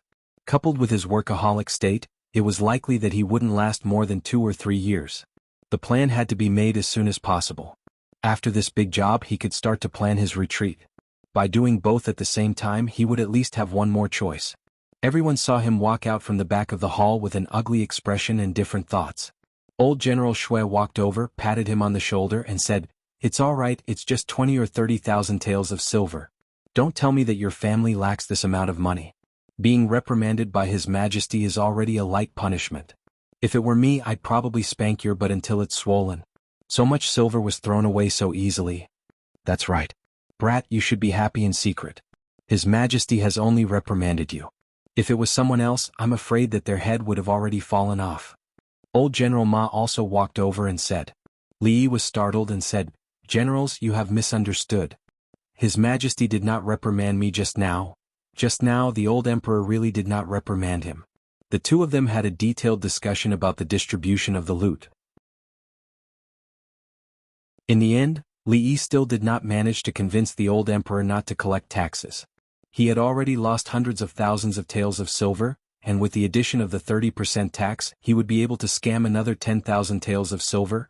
If you say he did not reprimand him, then he did not reprimand him. The 2 old generals looked at each other and smiled. They understood that young people cared about their reputation. With His Majesty's stingy character, it would be strange if he did not reprimand him for wasting 20 or 30,000 taels of silver. The head of the Wang family walked past Li Yi. The 2 of them looked at each other for a moment, and both of them revealed a smile that only the other party could understand. Old General Shui touched his chin and asked doubtfully, "You brat, when did you hook up with the Wang family? They are the god of wealth?" "Humph, looks like His Majesty is starting to be dissatisfied with him." On the other side in a corner, someone glanced over and said coldly. Another person replied, "He has become arrogant because of the emperor's favor. He only has himself to blame for what has happened today. If that's the case, we can add fuel to the fire behind his back. When he really loses the emperor's favor." An inexplicable smile appeared on one of their faces. When that time comes, be it the imperial consort, the Chui family or the Qin family, none of them will tolerate him. Li Yi found a random reason to brush off old General Shui. As he walked through the main hall, he paid a little attention to the money. This time around, there should be at least 300,000 taels of silver in his account. No wonder the old emperor's eyes were green when he looked at him. Fortunately, this was an emperor with integrity and a bottom line. If it was another incapable ruler, he might even kill and rob people of their wealth. When he walked out of the main hall, he saw Emmingzi standing there alone. Hearing the voice behind her, Mingzu turned around and looked at him. Father didn't talk to you about the glass statue, right? Your Highness, you have to work hard. Li walked over and patted her shoulder. He sighed and turned to leave. Looking at his back, Mingzu had a puzzled look on her face. Inside the main hall, the last glasswares had been bought by one of the nobles. At this point, all the glasswares had new owners. There were dozens of colored glaze wares, including Buddha statues and Buddhist beads, which could only be used by the Buddhist sections. What the nobles could really get was less than half of it. Most people were just here to appreciate it and broaden their horizons. The monks did not return to the temple in satisfaction. Only a small number of temples got what they wanted. More monks began to worry about the incense offerings in the temples in the future. At this moment, the head of the Wang family walked out and said with a smile, "What a coincidence." A few days ago, the Wang family bought a batch of glass wares from a foreign merchant. I wanted to keep them, but seeing that His Majesty donated all the treasures in the palace for the sake of the country and the people, I felt deeply ashamed and decided to sell those glass wares. Half of the proceeds will be donated to the national treasury. I have already asked His Majesty. 3 days later, there will be a glass bazaar in Hibiscus Garden. At that time, I hope that everyone will do me the honor. When everyone heard this, they were all stunned. Although the foreign country was small and remote, it was rich in rare treasures. This was something that everyone knew. The Wang family bought a large batch of glass from the foreign merchant. It seemed that there was a lot of it. Just now, there were many people who were depressed because they did not buy any glasswares. At this moment, there was some hope in their hearts. If there was a large batch of glasswares, then wouldn't their chances of getting it be very high? May I ask Brother Wang, how many glasswares does the Wang family have? A middle-aged man stood up and asked. The head of the Wang family smiled and said, "It will definitely satisfy everyone present." This explained a lot. A monk asked, "May I ask if there are any glass Buddha statues?" That foreign country is far away overseas. It is a Buddhist country. The head of the Wang family only finished half of his sentence. The faces of countless monks were glowing.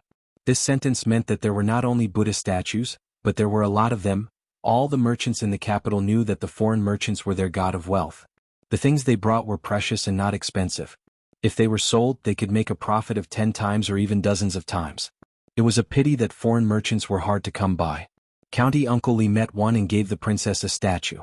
The Wang family also met one, and it seemed that the harvest was even bigger. Although they had to donate half of it to the national treasury, they might still make a profit this time. These days they were also looking for foreign merchants all over the capital. Why did such a good thing not fall on them? Of course, even if it fell on them, they would not be like the Wang family, throwing out hundreds of thousands of taels of silver just to please the emperor. No one knew when it started, but there was a wind of glass in the capital. In the brothels, in the streets, everyone was talking about it. It was said that the threshold of the Cold Mountain Temple had been trampled 3 times in a short period of time. A temple without a glass statue was a broken temple. It could not attract enough believers. A rich and powerful person without glasswares was not a rich and powerful person. If there were not a few glasswares in the house, would you dare to call yourself a rich and powerful person? Where was the power and where was the nobility? Colored glaze represented status and luck. Everyone wanted to get their hands on it. Now this opportunity had come. The head of the Wang family instantly became the focal point of the entire hall. The crowd surrounded him in layers and layers. At the catering bureau, the chef was about to cry. County Uncle Li, Lord Li, Director Li, these dates are ordered by Imperial Concubine Chui to make date cakes tomorrow. Then I'll leave half for you? Li said after thinking for a while. The chef shook his head fiercely. 70%, no less. 60%. If not, I'll ask the eldest princess. Someone, weigh the dates for County Uncle Li.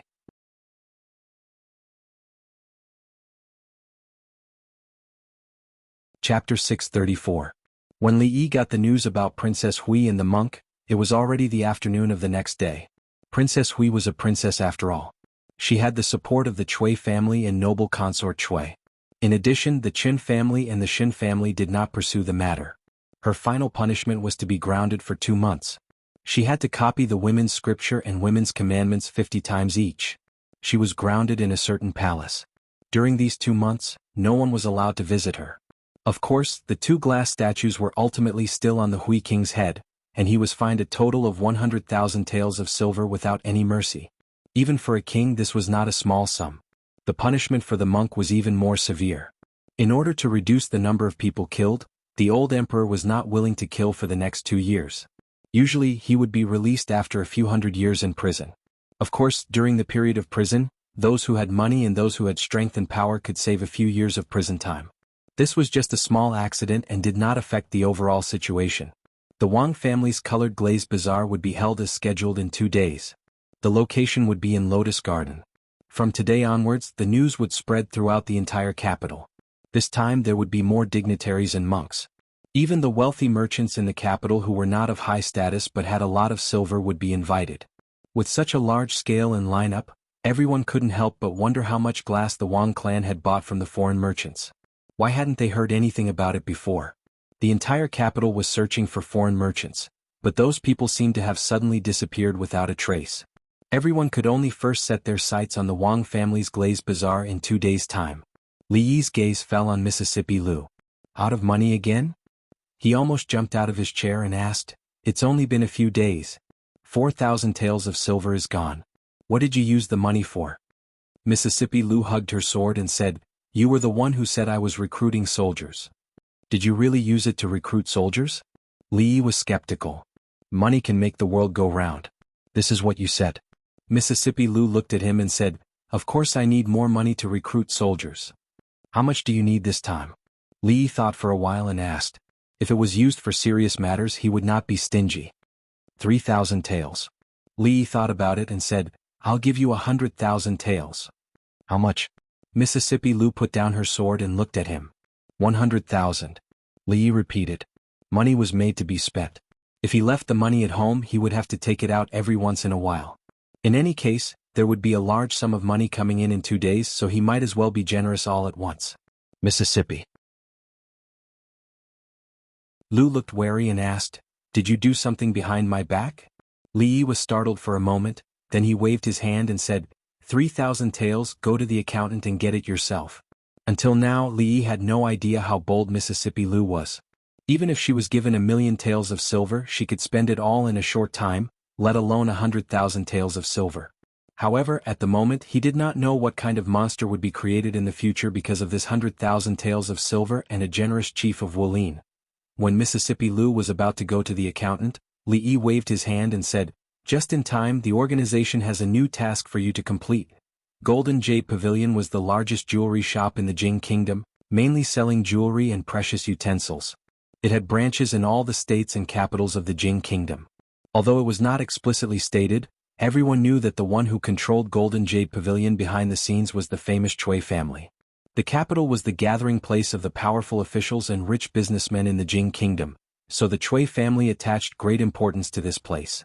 The shopkeeper of Golden Jade Pavilion in the capital was a core member of the Cui family who was good at business. A young man went around to the back room and said to a middle-aged man who was sitting there and sipping tea, "Third uncle, today someone came to ask if we have any colored glaze wares here. There are 2 pieces in the warehouse and they offered a high price. Why don't we sell them?" "What do you know?" The middle-aged man put down his teacup and said, "His Majesty has just held a colored glaze appreciation conference, and the Wang family will also sell a lot of colored glaze.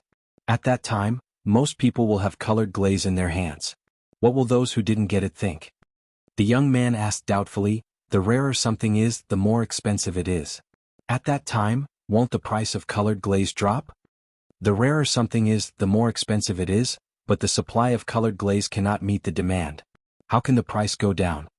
The middle-aged man smiled and said, "At that time, those people will only be more crazy." When the young man was about to ask, he suddenly frowned and turned around to have a look. There was a noise coming from the front hall. "Second uncle, I'll go to the front to have a look," the young man said and strode forward. "Get out of here, you beggars. Don't disturb the business of Golden Jade Pavilion." A shop assistant of Golden Jade Pavilion said impatiently, "If you don't get out of here, I won't be polite." In front of him stood a few strangely dressed, ragged people. "What's going on?" The young man walked out from the back and asked with a frown. Seeing the young man come out, the shop assistant immediately put on a flattering smile and said, "Young master, there are a few beggars. I'm going to drive them out. There are guests coming in. Go and do your work. I'll talk to them." Seeing someone coming in, the young man pointed at him and said, Young master, these people. The shop assistant seemed to want to say something. Go. The young man waved his hand and the shop assistant had to leave. The young man looked at those people and said, "You beggars, there's nothing here for you. Go quickly." The beggar in the front looked at him and seemed to be a little anxious. He said, %yen #% yen #at. The young man was stunned and asked, "What did you just say?" %yen %% yen #at. The expression on the man's face became more anxious. The young man finally realized something and a trace of anger appeared on his face. He said, "Bastard, how dare you tease me? Someone drive them out." Wait. A voice suddenly came from behind. The middle-aged man came forward and looked at those people suspiciously. He asked, "Are you from a foreign country?" Then he seemed to realize something and asked again, "Do any of you understand Chinese?" "I." Behind them, a man with messy hair and a somewhat thin body walked out. His appearance was obviously different from ordinary people. He stuttered and said, I understand a little. Your words? Are you from a foreign country?" The middle-aged man asked with a trace of joy on his face. "No." The man opposite him showed a proud expression and said, We are from the Great Britain and Northern Ireland Union, United Kingdom, the Unsetting Sun Empire." The middle-aged man's face was filled with excitement. He didn't care whether these people were from the Kingdom of Madness or the Kingdom of the Unsetting Sun. Just by looking at their appearance, their broken Mandarin, and the big boxes behind them, he knew that these people were probably foreign merchants. The foreign merchants that the entire capital was looking for.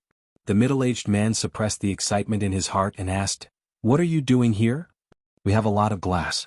We want to sell it to you," the man said. He turned around and waved to the people behind him. Someone immediately opened the two big boxes. The middle-aged man took a look inside and his eyes immediately became a little dazed.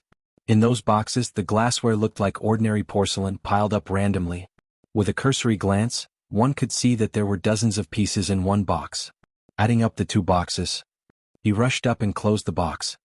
He turned back and said loudly to the shop assistants, "See the guests out and close the door. Jianghu Pavilion is closed today."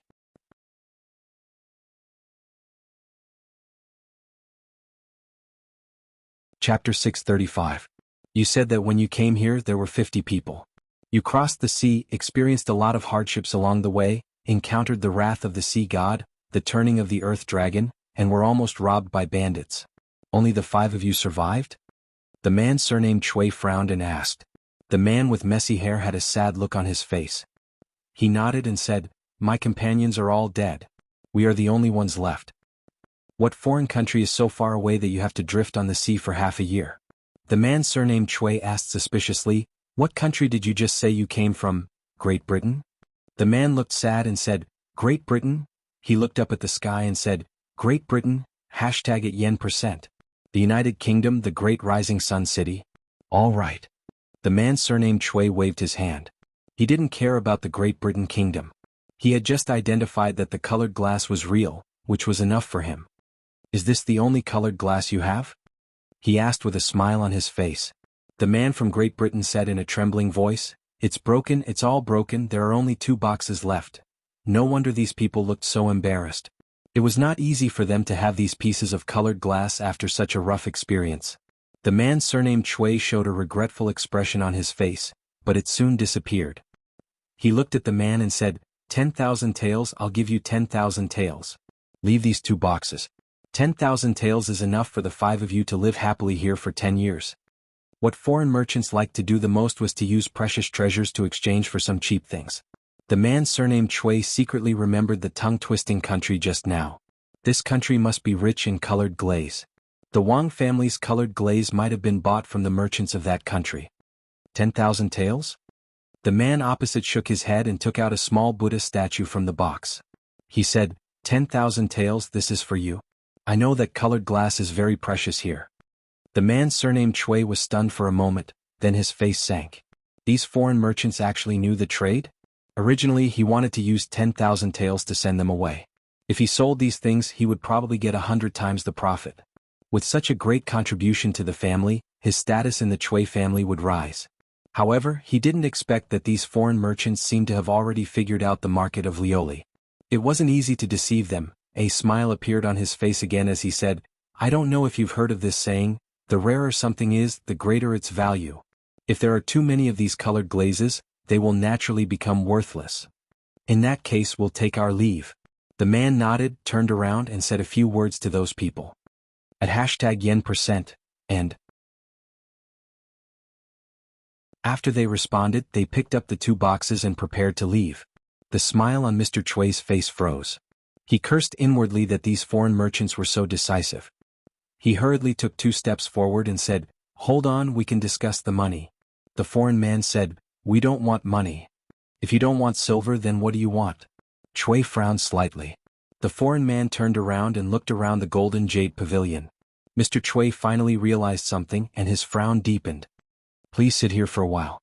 Let me think about this matter for a moment." Soon a smile appeared on his face as he said, "Chui Wu, serve tea to the guests." "Second uncle, we can't eat so much colored glaze." In the back hall, Mr. Chui sat on the main seat. The young man looked at him and said hesitantly, "Of course I know we can't eat it." Mr. Chui waved his hand. How could a branch of the Golden Jade Pavilion in the capital eat 1,000,000 taels of business? They couldn't come up with so much money in a short time. Those foreign merchants proposed to barter with the treasures of the Golden Jade Pavilion for the colored glaze. Their idea was ingenious. They probably wanted to return to their foreign countries and sell the jewelry and other things. It was said that these things were very popular in the foreign countries. "Second uncle, should we?" The young man pondered for a moment. He suddenly looked at him and made a gesture of slitting his neck. "Foreign people's lives are cheap, but now we are in the shop. It's not good to do it. I will hold them for a while. You go and arrange people. Once they go out of the city." Mr. Chui pondered for a moment and said in a low voice, "Second uncle, I understand." The young man's face lit up.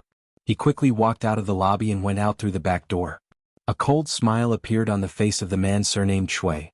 It was just a few foreigners. If they died, then so be it. A case without a head or tail would not be investigated by the government. As long as it was not in front of the people of the capital, even if the investigation led to the Chui family, they could easily settle it. After the time it took to drink a cup of tea, the man surnamed Chui walked out with his signature smile on his face. "All right, we'll do as you say. However, before that, let's first estimate the value of these stones." An hour later, several people with disheveled hair and ragged clothes came out of the Golden Jade Pavilion in the capital. Each of them carried a bulging bag and soon disappeared in the crowd. Inside the Golden Jade Pavilion, several assistants looked at the shelves around them. Just now they were full of goods, but now they were empty. They looked at the dazzling colored glaze in the 2 boxes. It was hard to describe their feelings. After asking people to move the 2 boxes away, Mr. Chui came to the back hall and suddenly said, "Is it all arranged?" "It's all arranged. I sent 20 good men to follow them. As long as they go out of the capital, they will be killed immediately and our goods will be taken back." Mr. Chui nodded and sat back in the main seat. After taking a sip of tea, a strange smile appeared on his face. At the gate of the city, several men in ragged clothes like beggars and carrying a few big bags went out of the city. The man walking in front suddenly said, "Lao San, what's the matter with you? You almost exposed yourself just now." At this time he spoke fluent Chinese, which was quite different from when he was in the Golden Jade Pavilion. The man who stuttered Chinese felt wronged and said, "Big brother, you really can't blame me. I don't know how the Alliance Master came up with such a strange name. It's too much of a mouthful." Another person waved his hand and said, all right, it's good that the mission is completed. Hurry up and report back. I plan to exchange the points I earned this time for swords. There's nothing to say about the swords made by Swordforge Manor, but the weapons they make have always been for their own use. Ever since they joined our Lu Alliance, they can finally use the best weapons." The last person weighed the bag in his hand and said, "Say, do you think someone will run away with these glaze? If they sell all of them, what weapon can't they buy?" The man who was called Big Brother smiled and said, "Don't you think there will be 2 groups of inspectorates following them along the way? Even if someone can bribe the inspectorates, I'm afraid they won't be able to spend it. Although the world is big, there are even more martial artists. Where can they escape to?" "That's right, Big Brother is right. It's impossible to run away with glaze. It's only because we are in the capital that the Alliance Master trusts us. Everyone else is followed by the inspectorates. Who would dare to be greedy? What's more, silver is nothing. If the Alliance Master is willing to give us some pointers, we can easily get on the heavenly list. Isn't this much more important than those worldly possessions?" All right. The Big Brother stopped and said, "Put these things down first. Quickly take care of those guys behind us and report back.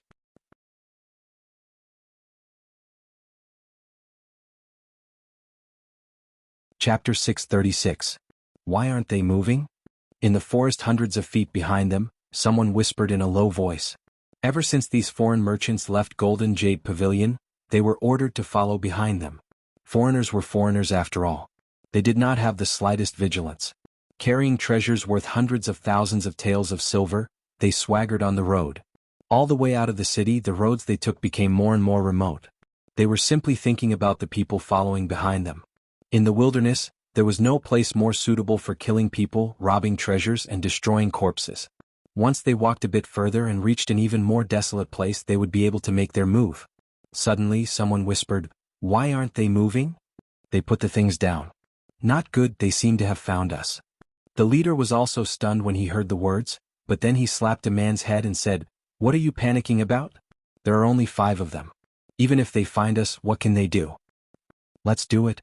20 silhouettes dashed out of the forest and headed in the direction of the 5 people. One of the men carefully put aside the bag he was carrying and said, "Brothers, you take a break and leave these people to me." A man next to him gritted his teeth and said, "Don't do this. Second brother has just broken into the heaven list. Everyone treats me as a soft persimmon. I have been challenged 18 times in 3 days. It's really hard to calm down if I don't vent my anger." On the opposite side, the 20 people who took out black cloth to cover their faces were surprised to find that the 5 people not only didn't escape, but even 2 of them directly faced them. "Kill." The leader whispered and unsheathed his long saber.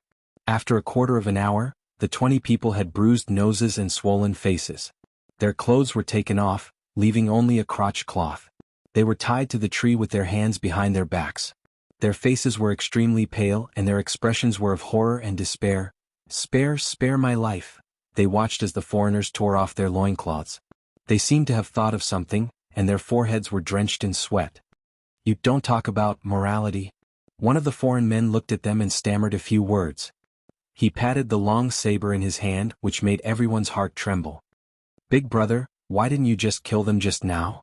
A slightly younger man quickly stepped forward from the forest and asked. The man shook his head and said, 20 lives, the government will definitely investigate to the end. If they find something, won't it cause trouble for the Alliance Master? Don't worry, after losing so much face, these people definitely won't make too much noise.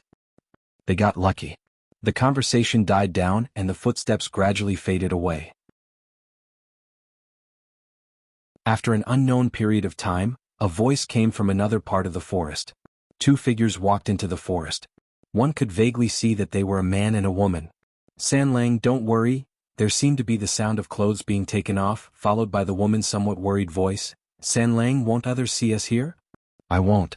The man's breathing was a little heavy. All right then," the woman said softly, and the rustling sound began to grow louder. "Can the 2 of you wait for a moment?" Suddenly, a voice came from behind them. The woman's face instantly turned pale. She turned her head to take a look, and in the next moment, a scream could be heard. You don't run away. Come back. Please help us, we will repay you in the future." 20 servants of the Chui family were stripped naked and tied up in the forest outside the city. They were found by a woodcutter overnight? Li rubbed the space between his eyebrows. He looked at the second young lady and asked, "Are the people you arranged reliable?" Mississippi Lu waved a hand, and the servants of the Li family carried a few large boxes into the room and left respectfully. She waved a hand and the lid of one of the boxes opened automatically. There were all kinds of pearls, gems and jade inside and the whole room was lit up. "All right, let's do it." Li slammed the table and said. In the meeting room of the Lu League. "Do you all remember your targets?" Lu Luo sat at the head of the table and said in a low voice. "Yes, Chuzhou City, Golden Jade Pavilion. Qing, and City, Golden Jade Pavilion. Qingzhou City, Golden Jade Pavilion." Not long after that, a dozen people walked out of the meeting room. Carriages drove out of the hall, and each carriage was followed by a dozen people. The carriages traveled in different directions and disappeared on the official road. Over the past 2 days, from the nobles to the ordinary people, the topic of discussion was still glass. The brothels always followed the trend of the masses, and the stories told in the brothels also kept up with the times. In the past few days there were a few legends about glass.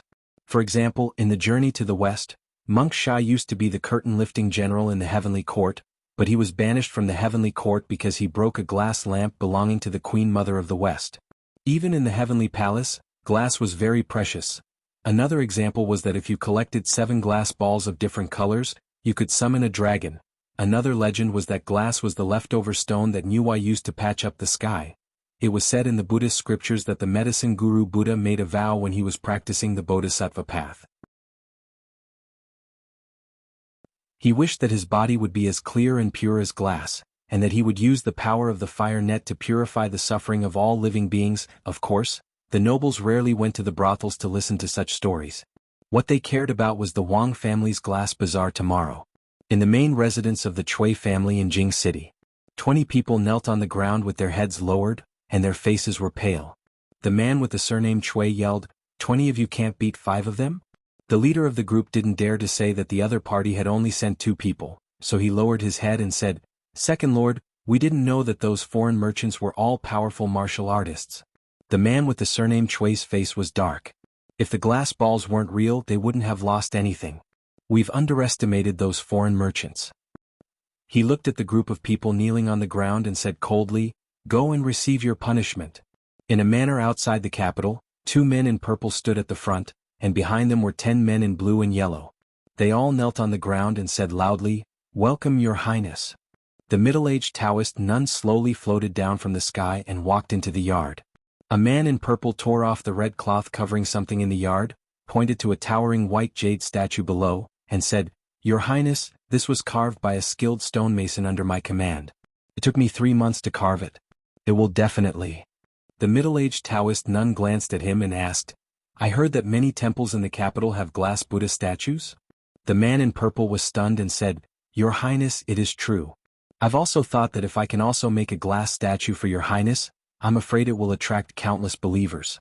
But except for the glass Guanyin statue that the Cold Mountain Temple got from foreign merchants, and the glass statue that the county count of Chang and gave to the eldest princess, the others are all from the imperial palace, and we can't get in touch with them. I've also sent people to find foreign merchants, but so far they have found nothing. However, the Wang family of Luochuan is holding a glass bazaar in Hibiscus Garden tomorrow, and we will also participate. We will definitely find enough glass to make a statue for Your Highness." "The county count of Chang'an?" The Taoist nun frowned. "Yes, the county count of Chang and Li Yi." The man in purple nodded and said.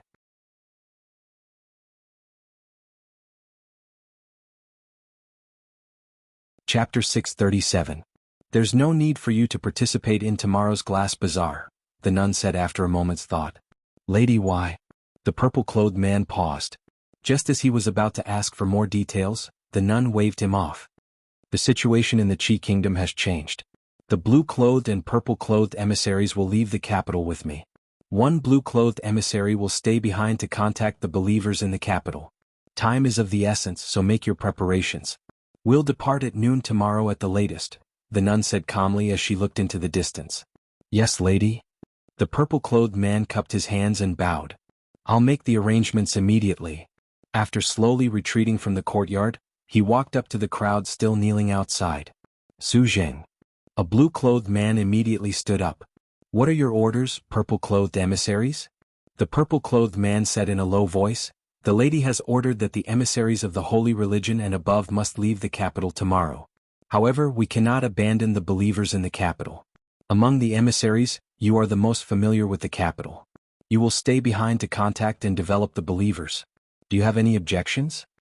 The blue-clothed man cupped his hands. "I'll follow the lady's orders." He then raised his head. "What about the lady's other avatar?" The purple-clothed man frowned.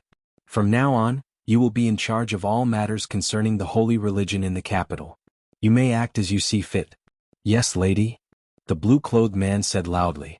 The blue-clothed men behind him all looked envious.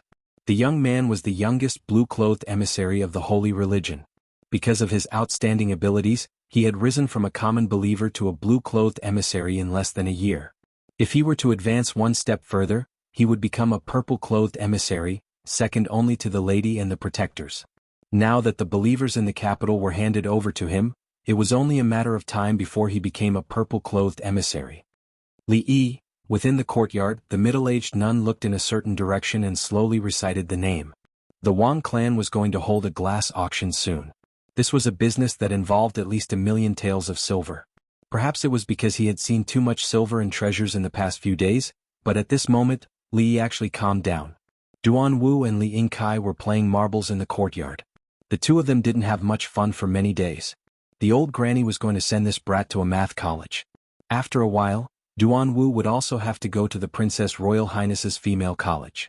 The two elders were talking to Rui in the room. Li Yi had accidentally walked in and was thrown out. He turned around and glanced at them. He was really worried that the two elders would bring up a sensitive topic.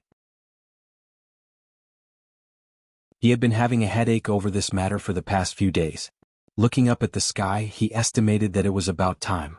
After all, he still had to make a trip to Hibiscus Garden today. Walking out of the door, he saw Fang squatting under a tree looking up at the sky. "Let's go." Li glanced at him and got into the carriage. Inside the room, old madam of the Li family pulled Rui's hand and asked anxiously, "Do you like to eat sour food these days?" Rui nodded and said, "A little. Tell me, did your period come last month?" Although old madam he was blind at this moment, her lifeless eyes seemed to be glowing. She hurriedly leaned over and asked in a low voice. Rui blushed and said, last month, not last month?" Old Madame Li's face immediately revealed an ecstatic expression. She said, quick, go find a doctor. "You two are so old, why don't you know anything?" Looking at old Madame Li who hurriedly went out to make arrangements, Rui opened her mouth, but in the end she didn't say anything. It was just a habitual discomfort. Even a grandmaster couldn't avoid these matters with women. Sometimes she even wished that she wasn't a grandmaster. Now that the Li family was considered influential, they naturally had to find the best doctor. After an hour, a famous doctor in the capital was helped out of the carriage. He was dizzy from the jolting along the way and first held onto a tree outside to regain his composure. Before he could regain his composure, he was dragged into the mansion by a man. The man surnamed Su said impatiently, "If you want to vomit, you can vomit later. Let's get down to business first." The doctor had a helpless expression on his face, but he also knew that he couldn't afford to offend this family, so he was dragged in by the man. Not long after, the doctor withdrew his hand from the woman's wrist. "How is it? Are you pregnant?" Old Madame Li asked impatiently. Although the woman didn't say anything, there was a look of anticipation on her face. "Pregnant?"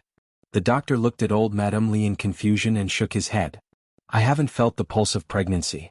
Young madam, you've been worrying too much lately and have been depressed. Wait for me to write you a prescription. You'll recover after a period of time."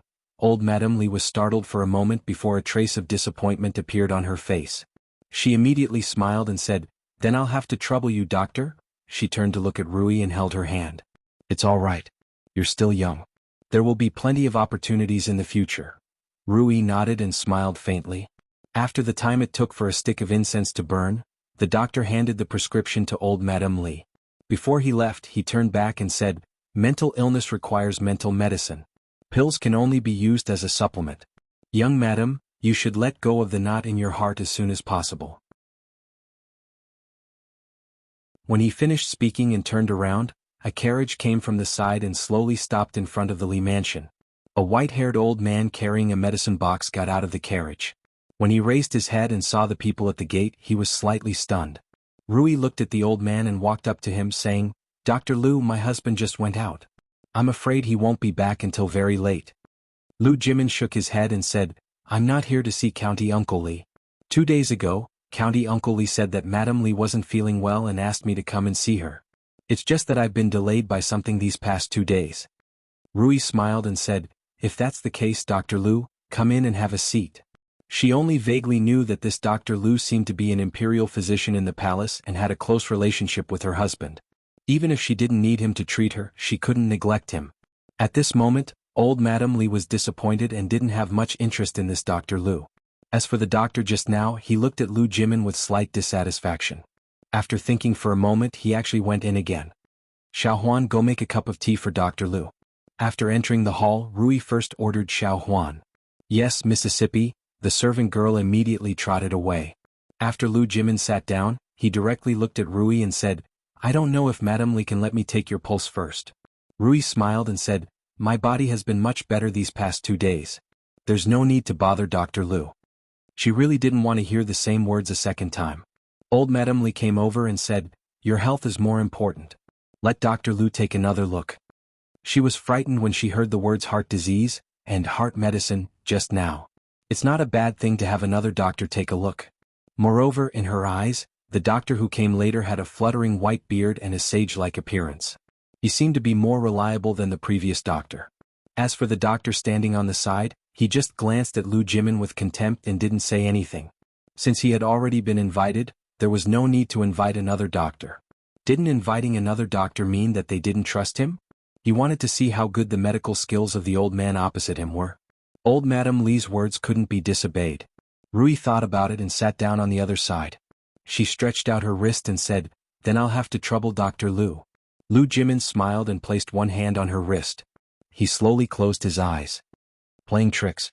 Seeing the old man's method of taking a pulse, the doctor's expression changed at first, but then he revealed a sneer and his face was full of mockery.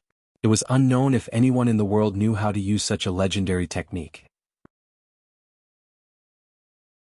An old man who came out of nowhere was probably just bluffing people. Lu Jimin frowned, but he quickly relaxed. He opened his eyes and withdrew his hand. He stood up from the chair and said with a smile, "Congratulations, Madame Li." Rui was stunned for a moment, and a puzzled expression appeared on her face. Old Madame Li was stunned for a moment.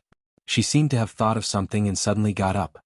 She quickly walked over and asked in disbelief, "Dr. Lu, you mean, Madame Li is pregnant?" Lu Jimin said with a smile. "You old man, you're talking nonsense." The doctor finally couldn't stand it anymore. He walked out from the side and said coldly, "I clearly didn't feel the pulse of pregnancy just now. You quack, how dare you talk nonsense?" The doctor looked at Lu Jimin and said loudly, "Tell me your name. I'll expose you to the government. I won't let you continue to swindle people." "Madame Li is pregnant not long ago. A quack really can't feel the pulse of pregnancy." Lu Jimin glanced at him and said, "As for my name, I'm Lu Jimin. Lu Jimin, right? I'll remember you. I'll go to the government today." The doctor said a few words and suddenly seemed to think of something. He murmured, Lu Jimin. He suddenly felt his legs go weak. His face showed a frightened expression. He stood unsteadily and fell on a chair. You are Lord Lu?" At this time Xiao Huan came in from outside with tea and said, "Miss, there's a monk outside looking for you."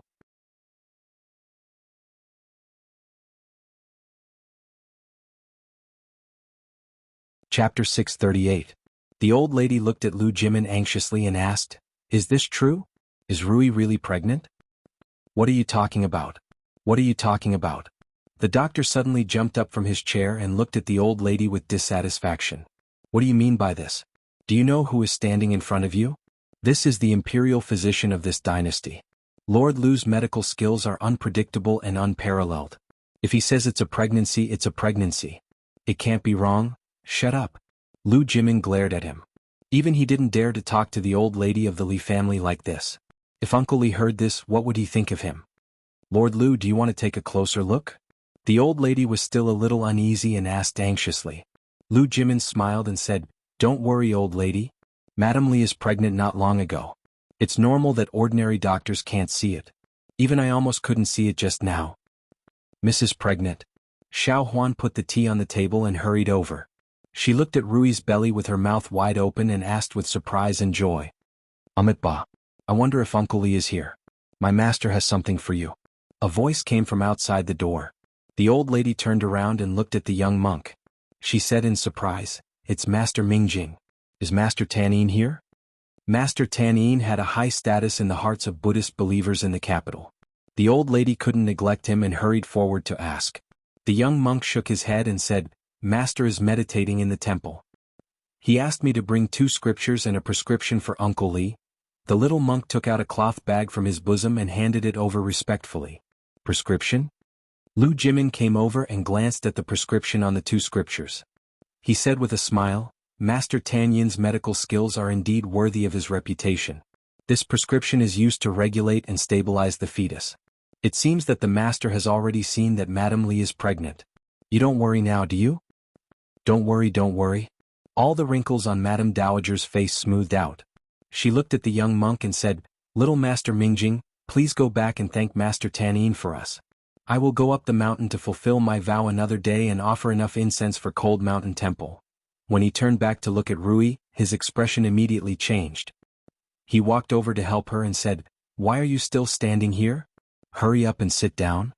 Old Madam Rui had just opened her mouth to speak when she was rudely interrupted. What about me? This is a serious matter. You youngsters won't understand. The old madam waved her hand and said, in the future, you will stay at home and not go anywhere.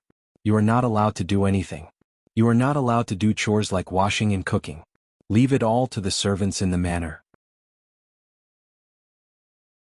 Which rich family in the capital would spoil their servants like you do? Madame Dowager turned around and said to the two maidservants outside the door with a sullen face, Did you hear that? If I see that you don't serve young madam well in the future, I'll kick you out of the house. Got it? The two maidservants hurriedly replied. In the time it took to drink a cup of tea, this news had spread throughout the Li manor. Housekeeper Li, who had always been harsh, was rarely generous. The maidservants and servants all received a lot of money. Even the horses in the stables were fed 2 handfuls of fresh grass. When Lu Jimin came, he only carried a small medicine box. When he left, even the carriage was stuffed full of gifts. The young monk was carrying a large pile of boxes. Even his head could not be seen. Sigh. The doctor from the capital walked out of the Li family's gate and put away a copper coin threaded with a red thread. He sighed with a face full of regret. Hello, second young mistress. Mississippi Lu walked through the gate and happened to see a man riding a horse straight out of the manor. She frowned. When she walked through the gate, she saw the joyful expressions on the faces of the maidservants in the manor. She was slightly startled. In Hibiscus Garden, it was a rare occasion of the year. This glazed Buddha statue, the starting price is 8,000 taels. 10,000 taels? 11,000 taels? 12,000 taels? The monks did not reject anyone who came to the Buddha statue. It was not just the capital. 3 days was enough for the monks from the neighboring prefectures to rush over upon hearing the news. In fact, ever since the old emperor invited many senior monks to appraise the Buddha statue, many monks from other places had rushed over. Although they had missed the stained glaze appraisal conference, they had made it to the Wang family's charity sale. The monks were extremely generous. They did not hesitate to shout out 10,000 taels of silver. This also made the nobles in the capital realize who were the truly rich. At the very least, they would hesitate to take out so much money at once. For those who did not have much money, it was no different from digging out their hearts. Fortunately, the Wang family did not stand on ceremony with the monks. However, the prices of the other glazed wares and jewelry were much cheaper than those in the palace. However, when one thought about the large amount of glaze they had obtained from foreign merchants, it was not surprising that the prices were a little lower. Of course, some of the small incidents that happened would occasionally surprise the crowd.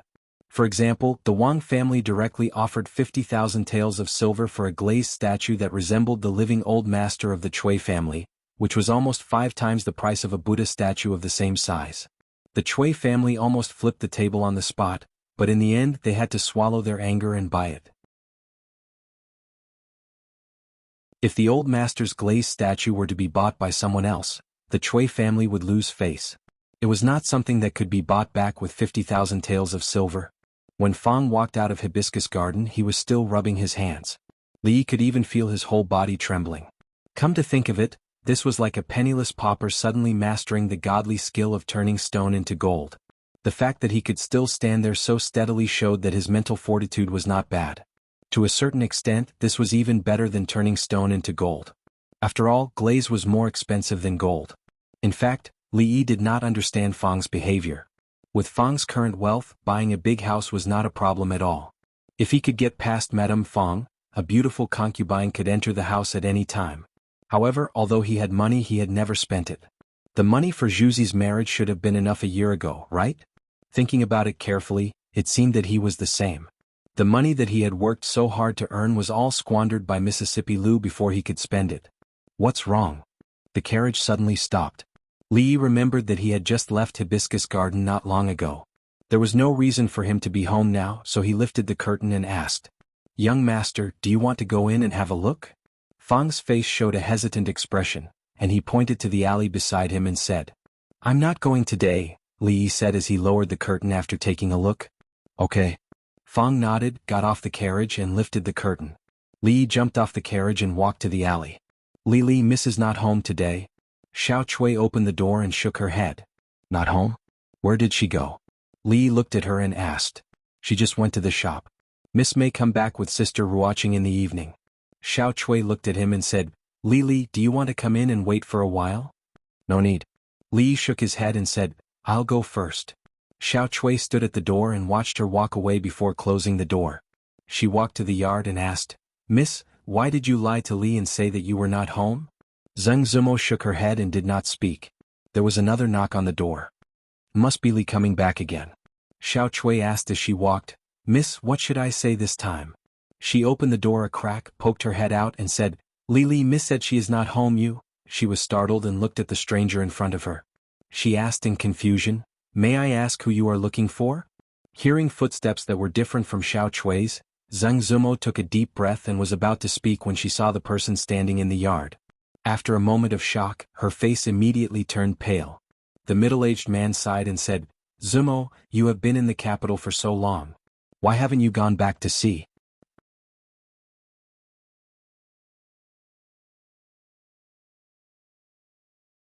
Chapter 639. Home. Zheng Zumo gave a self-deprecating smile. 13 years ago, I had no home.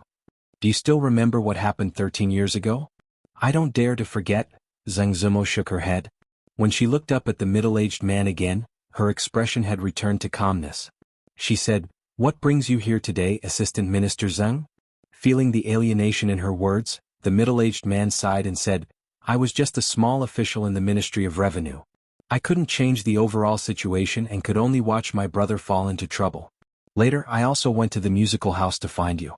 At that time I learned that you had been ransomed with a large sum of money. All these years I have never given up looking for you. The middle-aged man looked at her and said slowly, That day, Zijian said that the person he saw in the Drunken Moon Tower seemed to be you. Only then did I know that you had come to the capital. These days I have been afraid to see you because I am worried that you still can't forget what happened in the past. What else can I do for you, Assistant Minister? The middle-aged man looked at her and said seriously, Come back. The Zheng family is no longer the Zheng family 13 years ago. I promise that from now on no one will bully you. You are still the young lady of the Zheng family. I want to make it up to you all these years. The Zheng family is indeed no longer the Zheng family 13 years ago, and I am not the young lady of the Zheng family 13 years ago. Zheng Zumo looked calm. She shook her head and said, If there is nothing else, Assistant Minister Zheng, please go back. Zumo? A trace of pain appeared on the middle-aged man's face. He said, Until now, you still refuse to call me second uncle? Xiaocui, see the guest out. Zheng Zumo stood up and walked toward the inner yard. The moment she turned around, 2 lines of tears fell silently from her pretty face. I will come again. The middle-aged man sighed and looked up at her. There is one thing I need to remind you of. Stay away from that Earl of Chang, and the farther the better. Zheng Zumo's footsteps paused, and then she sped up and disappeared behind the moon gate. Please go back. Xiao Cui stood behind her, glanced at the middle-aged man and said politely, Father, how is it? The young man was waiting at the door. Seeing the middle-aged man come out, he immediately stepped forward and asked, Let's talk when we get back.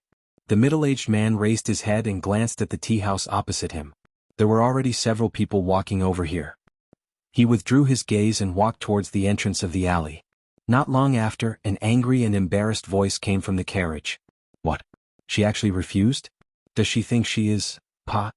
The middle-aged man slapped the young man's face and said coldly, Shut up. If it wasn't for your uncle protecting us and taking all the blame, do you think you would still be sitting in the carriage today? The middle-aged man glanced at him and said, We owe her too much. Drunken Mo is my eldest brother's only flesh and blood. Fortunately we found her. Otherwise my conscience would never be at ease. No matter what grudges you have between the two of you from today onwards, everything will be written off. I understand, Father. The young man covered his face and nodded. But when he occasionally turned his head, his eyes were filled with disdain and resentment. What debt? What flesh and blood? One made him suffer for several months, and the other ruined his future, becoming the laughingstock of the capital. From then on he could only live at home and wait for death. Even if the king of Shu ascended to the throne in the future, there would be an indelible stain on him. The hatred was as deep as the sea. How could it be written off? The carriage stopped in front of the mansion. When the middle-aged man got off the carriage, the gatekeeper came forward to report, Master, several lords have been waiting in the mansion for a long time. The palace seems to have sent someone over. The middle-aged man was stunned for a moment before he quickly stepped into the mansion. Lord Seng, you're finally back. We've been waiting for a long time. As soon as he stepped into the hall, several people stood up from their chairs and came forward to greet him. Sorry. I just went out to deal with some matters. I wonder what's the matter with your sudden visit? The few of them did not speak. Instead, they turned their heads and looked at a eunuch sitting in the main seat. Does the imperial concubine have any orders? Sing Shichen's heart stirred. He immediately stepped forward and asked. The eunuch's voice was feminine and harsh. The imperial concubine wants me to ask you. What kind of climate do you plan to see Li Yi form in the imperial court? The expressions of the few people changed when they heard this. You're on your own. The eunuch only said a few words before he floated away, leaving the few people in the room looking at each other. One of them sighed and said, It seems that the imperial concubine is still dissatisfied after the incident in Chongyuan Palace. Another person nodded and said, The imperial concubine's worries are not unreasonable. Who would have thought that a small character who could be easily crushed would grow to such an extent? Now, he is no longer relying on the protection of His Majesty. But it's not so easy to touch him now. Not only do we have to face His Majesty, but we also have to face half of the imperial court. Someone said worriedly. The current Li Yi, the Earl of Chang, was no longer the inexperienced and insignificant person that he was a year ago. If one counted carefully how many things had he done, directly or indirectly, and how much support had he received from the courtiers over the past year. He was not a person of the officialdom. They were powerless against such a person a year ago. So what could they do after a year? If they really had to face it head-on, some of them might even be smashed to pieces. This matter can't be rushed. We need to think about it at length. Seng Shichen thought for a moment and said, I think the others have also received the imperial concubine's instructions. Let's act according to the circumstances. Everyone nodded when they heard this. This time the imperial concubine should be serious. That county early would probably have a hard time in the future. Ba. Li Yi waved his sleeves to sweep away the dust on the road. He looked at old Su and said discontentedly, What's the matter that makes you so anxious? Is it because your wife is pregnant? No. Old Su jumped off the horse and said excitedly, Sir, it's the first Mississippi. The first miss is pregnant. What? Li Yi's body shook and his eyes widened. He grabbed his arm and asked, What did you say? The first miss is pregnant. Old Su panted heavily and said, Just now, an imperial physician surnamed Lu went to our house. After feeling the pulse, he said that the first miss is pregnant. Also, a monk sent a prescription to prevent the miscarriage. Young master, you should go back quickly. Stop talking. The young master has already left.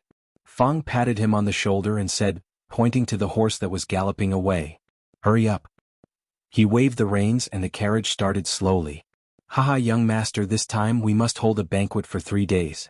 When the young master is born, we will hold a banquet for him for a month. Fang got off the carriage and rushed into the mansion. He stepped into the yard and said with a smile. The Fang family's sister-in-law came out of the room. She glanced at him and said, Keep your voice down. Don't disturb the first Mississippi. Then she asked discontentedly, Where is the young master? Why didn't he come back with you? What's more important than this? Fang was stunned for a moment and said, Didn't the young master come back on horseback long ago? No. The Fang family's sister-in-law looked confused. A Taoist nun in a loose Taoist robe led a horse and walked on a path in the forest. Li Yi sat on the horse and looked at the Taoist nun. He asked, Senior, where are you taking me?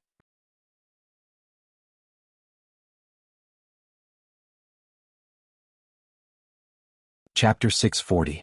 The Qi Kingdom. The middle-aged Taoist nun didn't look back and said lightly, The Qi Kingdom? Li Yi's face changed. The place he wanted to go most now was his home, and the person he wanted to see the most was Rui, not the Qi Kingdom. He didn't want to talk nonsense with this Taoist nun here. Rui was pregnant. They were going to have a child. Rui would no longer have a knot in her heart because of this matter. This was the happiest thing that had happened to her since she came to this world. F*ck those Taoist nuns, and F*ck the state of Qi. If she hadn't hit his acupoints and if this Taoist nun hadn't been a master, he would have rushed back now. Put me down. I want to go home. Li looked at her and said, What do you want? I'll give you whatever I can. As for silver, how much do you want? The Taoist nun kept walking and asked indifferently, The colored glass that appeared in the capital recently was all made by you, right? You want colored glass? Li Yi was stunned and said, you should have told me earlier that you wanted colored glass. Let me go back and I'll tell you how to make colored glass. You can sell it in the Qi Kingdom or the Zhao Kingdom. If you don't believe me, you can go back with me. The colored glass was about to become worthless glass. Even if this Taoist nun knew how to make it, it would be useless. Besides, once they got home, it was uncertain who would rob who. The Taoist nun looked back and said, if I were you. Li suddenly felt a strange cold wind blowing around him. So, you won't let me go back no matter what? You have to go with me. The Taoist nun looked at him and said, don't worry, I won't hurt you. I'll let you go in 1 or 2 years or at most 3 or 5 years. At that time, as long as you want, you can not only enjoy endless glory and wealth, but also be above tens of thousands of people. Forget about this kind of low-level MLM brainwashing. Li lowered his head and cursed, F***CKU. What did you say? Must you go? I have to go. Can I write a letter and send it back? 3 days later. There's news from the Skynet. Sir and a Taoist nun were seen outside the capital today. At that time, Master was riding on a horse, and the two of them were heading west. We've also found out the identity of the Taoist nun. She's the leader of a cult and is known as the Empress of Heaven. She once participated in the Hero Assembly. Strength assessment, Master. At present, we can only confirm that they should have gone west.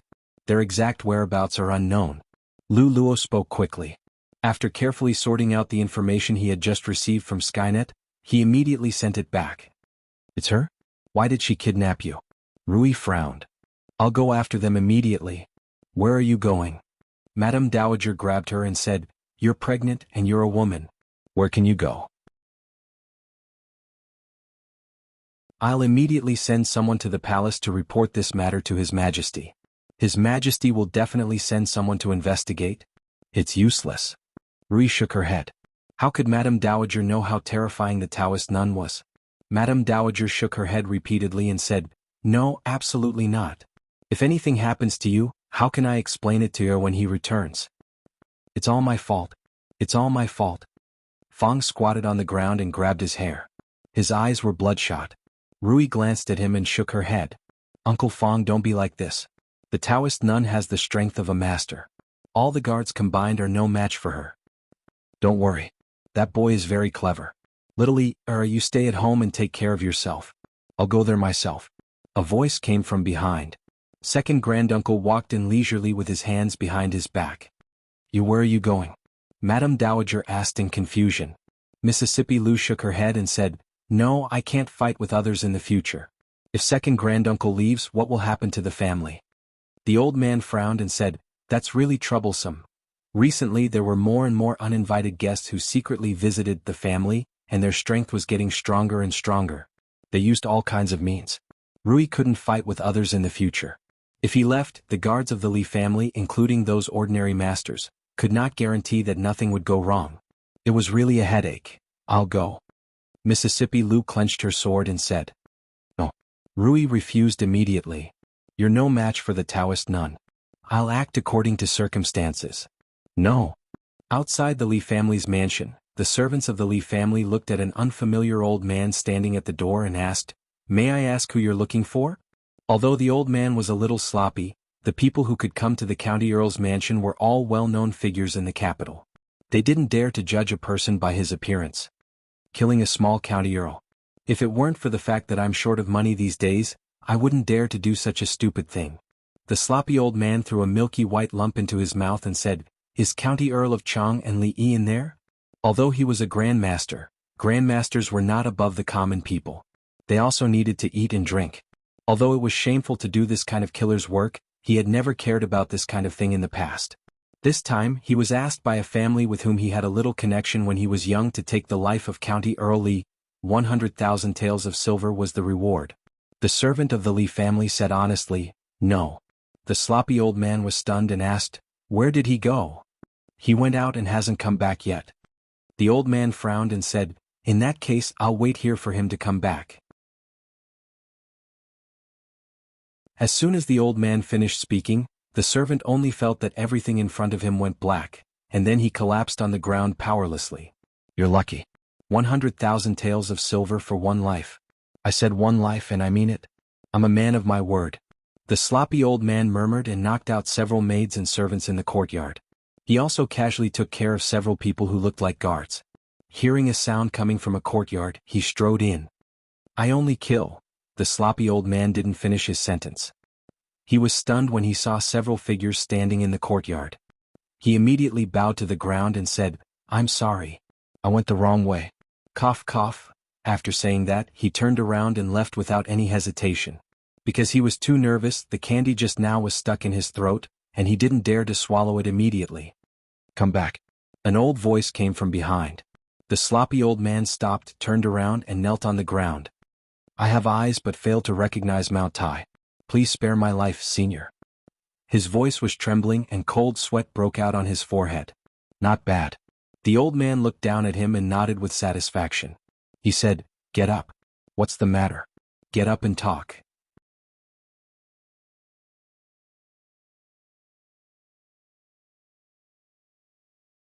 Chapter 641. Did you hear me?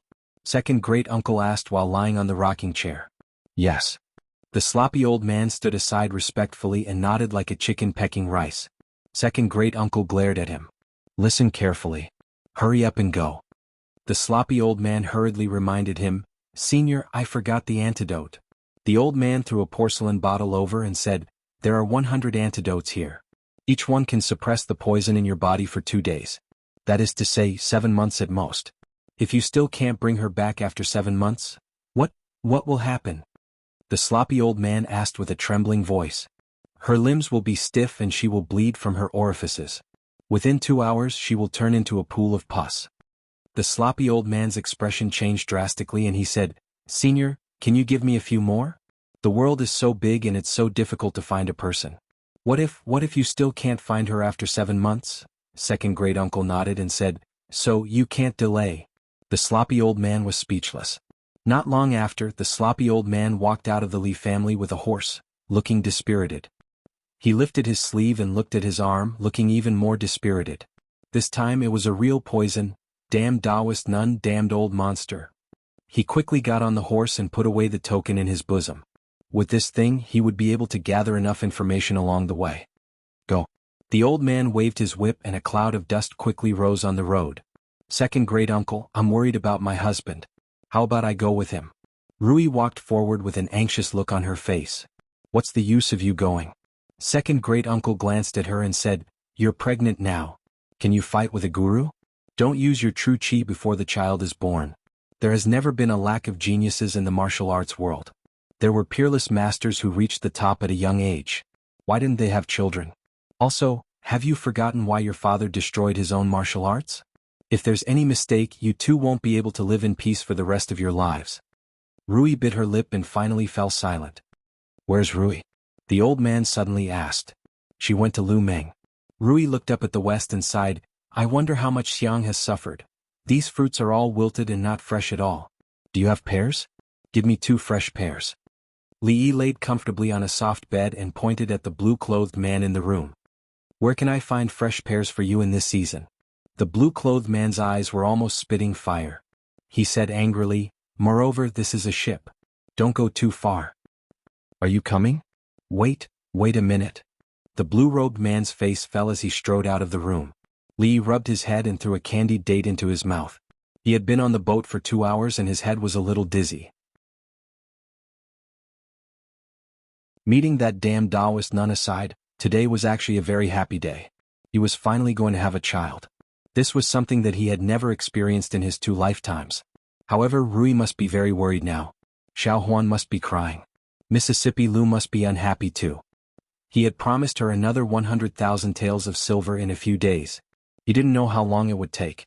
The old emperor was probably not in a good mood either. He had earned a lot of money these days. He had planned to persuade him to confiscate a few people's properties. This was the fastest way to earn money, but he had to wait until he came back. He still hoped that he could hang on for a little longer. If he died early, the Jing kingdom would be in chaos. After all, the king of Shu would not be able to return to the capital alive. The other princes would definitely be locked in a fierce battle. At that time, the eldest princess Yongning and the proud Lolita. The pears you wanted. The blue-clothed man walked in and placed 2 yellow pears on the plate on the table. You really have them? Li asked in surprise. The corner of the blue-clothed man's mouth twitched. He had almost rummaged through the warehouse to find these 2 pairs. This despicable fellow, how dare he make fun of me like this? If not for her ladyship's instructions, he swore that he would have killed him. Unfortunately, they are not fresh. Li shook his head and said, "Oh yes, do you have wine? Drinking wine is a hindrance. Her ladyship forbids it. Bring a jar of wine over. Let me tell you, don't go too far. Are you going to bring it or not? This wine doesn't have any taste." Li shook his head. However, it was fine. If he really brought the wine from Rui workshop, he would not be able to handle it. Suddenly, Li thought of something. He pointed outside and said, "I saw a pleasure boat just now. Do you want to call 2 women from there? Forget it?" Seeing that the blue-clothed man was on the verge of exploding, Li waved his hand and said, "I don't need women. It's rare to be happy today.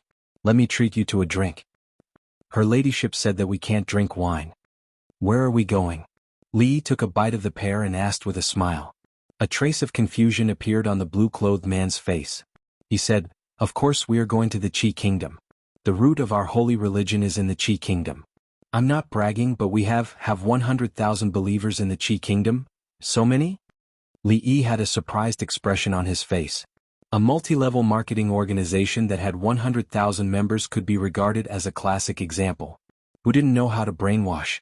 If he could get these people over, the blue-clothed man showed a disdainful expression and said, "This is nothing. Not only the Qi kingdom but also your Jing kingdom. The holy religion has many believers. We deliberately took a detour to go to the Shu kingdom." "You know the king of Shu, right?" "Yes, I've heard of him, but I'm not familiar with him." Li nodded. When he was about to continue asking, he suddenly heard a bang. The blue-clothed man fell on the table and snored. "Carry him out." The middle-aged Taoist nun walked in from outside the cabin and waved her hand. Immediately, someone carried the blue-clothed man out. "What do you think? As long as you join our holy religion, you will immediately receive the treatment of a protector. I hope you can consider it carefully. I don't even need the Lu Alliance to work for our holy religion," the Taoist nun said. When she looked up again, she found that the young man in front of her had fallen asleep on the soft couch. She frowned and turned to walk out of the room. She waved her sleeves and gently closed the door. "Keep an eye on him," she said to the 2 people at the door, then floated away. Li Xian happily stepped into the mansion. As soon as he entered, he said loudly, "I just met Lu Jimin at the palace gate." He said. He looked at the young servant girl with red and swollen eyes and asked, "What happened? Who bullied you?" After a while, he walked out of the Li mansion with a gloomy face. He got on the carriage and said in a low voice, "To the palace. That boy's wife is pregnant?" Emperor Jing put down the accounts in his hands and temporarily suppressed the joy of nearly 1,000,000 taels of silver entering the national treasury. He smiled and said, "Pass the decree that Chang and County Earl Li is dedicated to his duty and shared the emperor's worries. He will be granted the title of Marquis of Chang and County. His wife, Lady Lu, is smart, virtuous, dignified and elegant." Chang De hurried in from outside the hall. He looked up at Emperor Jing and said, "Your Majesty, County Earl Li is in trouble? Bastard! How could such a thing happen under the emperor's rule?" Emperor Jing's face darkened. The next moment he covered his chest and frowned deeply. After a quarter of an hour, a group of fast horses galloped out of the palace gate. The secret intelligence office turned out in full force, which made the officials and nobles in the capital tremble. The Glaze Bazaar had just ended. Was His Majesty going to make a big move again? When Li Yi woke up from his sleep, it was already dusk. He pushed open the door and walked out. On the sparkling river there were groups of pleasure boats and laughter. He didn't know where he was. "Aren't we leaving?" He looked at the 2 people at the door and asked. "The river is congested at this time. Her ladyship has ordered us to leave after midnight." Li nodded and said, "It's still early. Why don't we go up and listen to the opera and watch the singing and dancing?" "What did you do to me just now?" The man in blue walked over angrily from the side. "I want to go up and listen to the opera. Do you want to come with me?" The man in blue said angrily, "Don't even think about it. I won't be fooled by you again. You can only stay on the boat. You can't go anywhere." Li Yi waved his hand and said, "Then I'll go and ask your ladyship." After a quarter of an hour. "Look, isn't it more interesting to go out than to stay on the boat?" Li looked back at the dozen people behind him, pointed to the front and said, "There is a brothel in front. Go in and watch the opera and listen to the stories. If you see anything you like, just buy it. I'll be the host today. Remember to go back and ask your ladyship for reimbursement."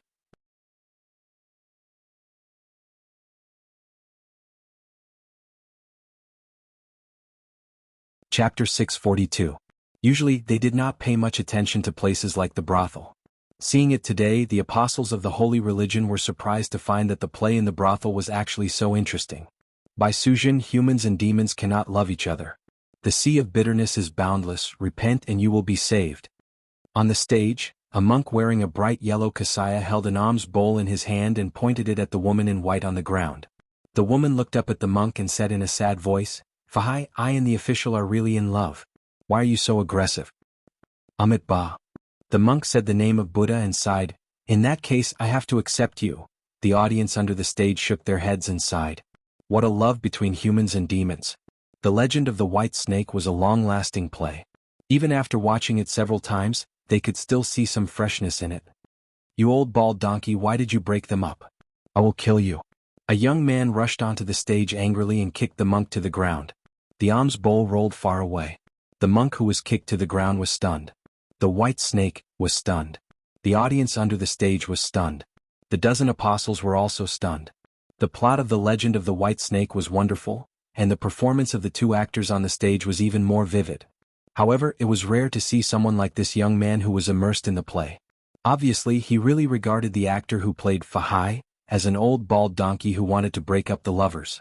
Several strong men hurried onto the stage and walked in the direction of the young man. However, they were stopped by two men who jumped onto the stage. "Get out of the way, don't interfere with the performance." Several strong men were about to come over. However, although the two people were thin and weak, their strength was not small. The few men could not cross their line of defense at all. That Fahai tore off the kasaya on his body. He wanted to cry but had no tears. He said, "I am not Fahai." He rubbed his butt and his heart was really full of mixed feelings. Although he had been kicked as an actor, what could be more proud of than playing a role to the point where the audience couldn't tell what was inside or outside the play? I am sorry. The young man finally came to his senses and said awkwardly. He jumped off the stage and said in a low voice, "What are you waiting for?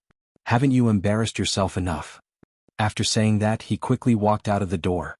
The few of them exchanged looks and shook their heads. He was the one who was embarrassed, not them. However, the old monk had acted really well. They nearly had the urge to jump up and beat him to death.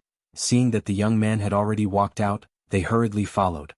"Haha, that young man was really interesting. It's also because of that guy's good acting. He really brought Fahai to life. To be honest, I also wanted to rush up and kick him." "Haha, I agree. A burst of laughter came from below the stage. The monk climbed up from the stage and said with a smile, "Thank you for your appreciation. The show is over. The next show, Flooding Jinshan, will begin in 15 minutes. Amidst the laughter of the crowd, he slowly retreated behind the curtain and took out a small wooden tablet from his bosom. After carefully examining it, his expression suddenly changed. "Quick, prepare the horses, we're going to the capital." At the same time, Li Yi, who had walked out of the brothel, secretly sighed. The brothels scattered in various places would only hire some people to be responsible for maintaining order. They were all ordinary men and few of them knew martial arts. The 11 people following him were not easy to deal with. Moreover, the Taoist nun was not far away. He knew better than anyone else the strength of a guru. The only thing he could do at the moment was to send a message back. "Thank God, my husband is fine." As Ru Yi held the wooden token in her hand, her worried heart finally calmed down. A bald man panted and said, "It was not convenient for His Excellency to reveal his identity at that time, so he made this urgent plan. I didn't dare to delay and immediately came here overnight." "You've worked hard." Not at all. The man smiled and said, "It's His Excellency who has given us performers a living. It's our honor to do something for His Excellency." "Thank you very much." Rui looked at him and turned her head to say, "Uncle Li, go to the cashier and withdraw 1,000 taels of silver." The little maid ran out with swollen eyes and said in a panic, "First miss, second miss is missing. She hasn't come back since last night." The morning assembly had just ended. The courtiers walked out of the main hall with confusion, shock and doubt on their faces. It was rare for so many emotions to appear on the faces of hundreds of officials on such a large scale. Uncle Li of County Li was missing. Uncle Li, who was the most favored by the emperor in today's court and could influence half of the court, was missing. His Majesty was in a very bad mood today. The morning assembly that usually lasted at least 2 hours ended in less than a quarter of an hour. The strangest thing was that an official was kicked by the furious old General Shui just because he had a little doubt about the calculation school. His Majesty did not say a word and just announced the end of the assembly. Until now, they still hadn't recovered from this news. An hour later, in an official's mansion. Li is missing. Should we forget it? Let's put this matter aside for now. If he was still in the capital, this would be a dispute in the court. But now that he is missing, if we take the opportunity to make a move, I'm afraid it will anger a lot of people. You saw it, old General Shui, in the main hall just now. I also don't think it's appropriate. Whether it's those people in the imperial court or His Majesty, they won't allow anyone to add insult to injury at this time. In my opinion, Li Yi has offended so many people that there's an 80% chance he'll never return. Without him, there's nothing to worry about. They did not expect the situation to change so quickly. They quickly finalized some things. Without Li Yi, there is one less biggest stumbling block in front of the King of Shu. Congratulations, congratulations. Zumo, what's wrong with you these days? Are you not feeling well? Wan Ruoqing looked at Zeng Zumo, who was sitting on the stone bench in the yard in a daze, and asked worriedly. Zumo? Zumo? Wan Ruoqing walked over and waved her hand in front of her eyes. Zeng Zumo came back to her senses and said, Don't bother. I've asked Xiao Chui to buy breakfast. Wan Ruoqing was startled. She reached out and touched her forehead, saying, It's not hot, but you've been really strange these days. I'll ask Yuzhu to get a doctor. There's really no need. Zeng Zumo waved her hand. At this time, Xiao Chui ran in from outside in a panic and said loudly, Outside, outside, everyone is saying that Li is missing. Wan Ruoqing's expression froze, and Zeng Zumo stood up abruptly. Cheers? In the drunken moon tower, several young men frequently clinked their glasses, their voices full of joy. That scourge has finally received retribution. I really hope I never see him again. Yes, if he's going to disappear, it's better to be thorough. Every time I think about this, I can't help but want to laugh. Several famous playboys in the capital swept away their gloomy mood and their faces were full of smiles. I heard that he has 2 lovers in Willow Lane? Li Jianren's face showed an inexplicable smile and he said, This time he can't even protect himself. Let's see who can protect them. Say, even if he can come back and see that those 2 lovers are already, what will he think? There was another burst of laughter. Suddenly, someone looked at the young man in the corner and said, Zijian, I heard that Miss Zeng, who caused us so much trouble last time, has something to do with your family? Seng Zijian shook his head and said, What Miss Zeng? I don't know. Li Jianren laughed and gritted his teeth. If that's the case, then I won't be polite. At the same time, in a courtyard somewhere in the capital, a man with thin cheeks and wearing a blue robe looked at the dozens of people in the courtyard and said, You are all the elites of the holy religion left in the capital. The Empress has ordered us to lie low and endure. However, although the Empress has left the capital, there is still her incarnation in the capital. Since we have entered the holy religion, it is our duty to protect the Empress and strengthen the holy religion.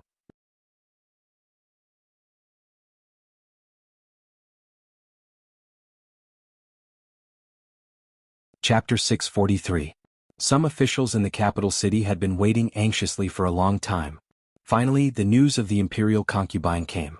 The series of measures against the Earl of Chang, and was temporarily cancelled.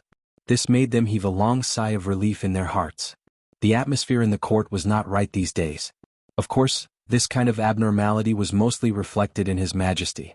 There were already quite a few ignorant officials who were reprimanded in court for making small mistakes, so there were quite a few who were demoted. Until now, the officials realized that the position of the county earl in His Majesty's heart was probably higher than they had expected. Besides rejoicing, there was also a little fear in their hearts. They were afraid because if they really chose to fight with him head-on, they were afraid that the loss on their side would be too great to bear.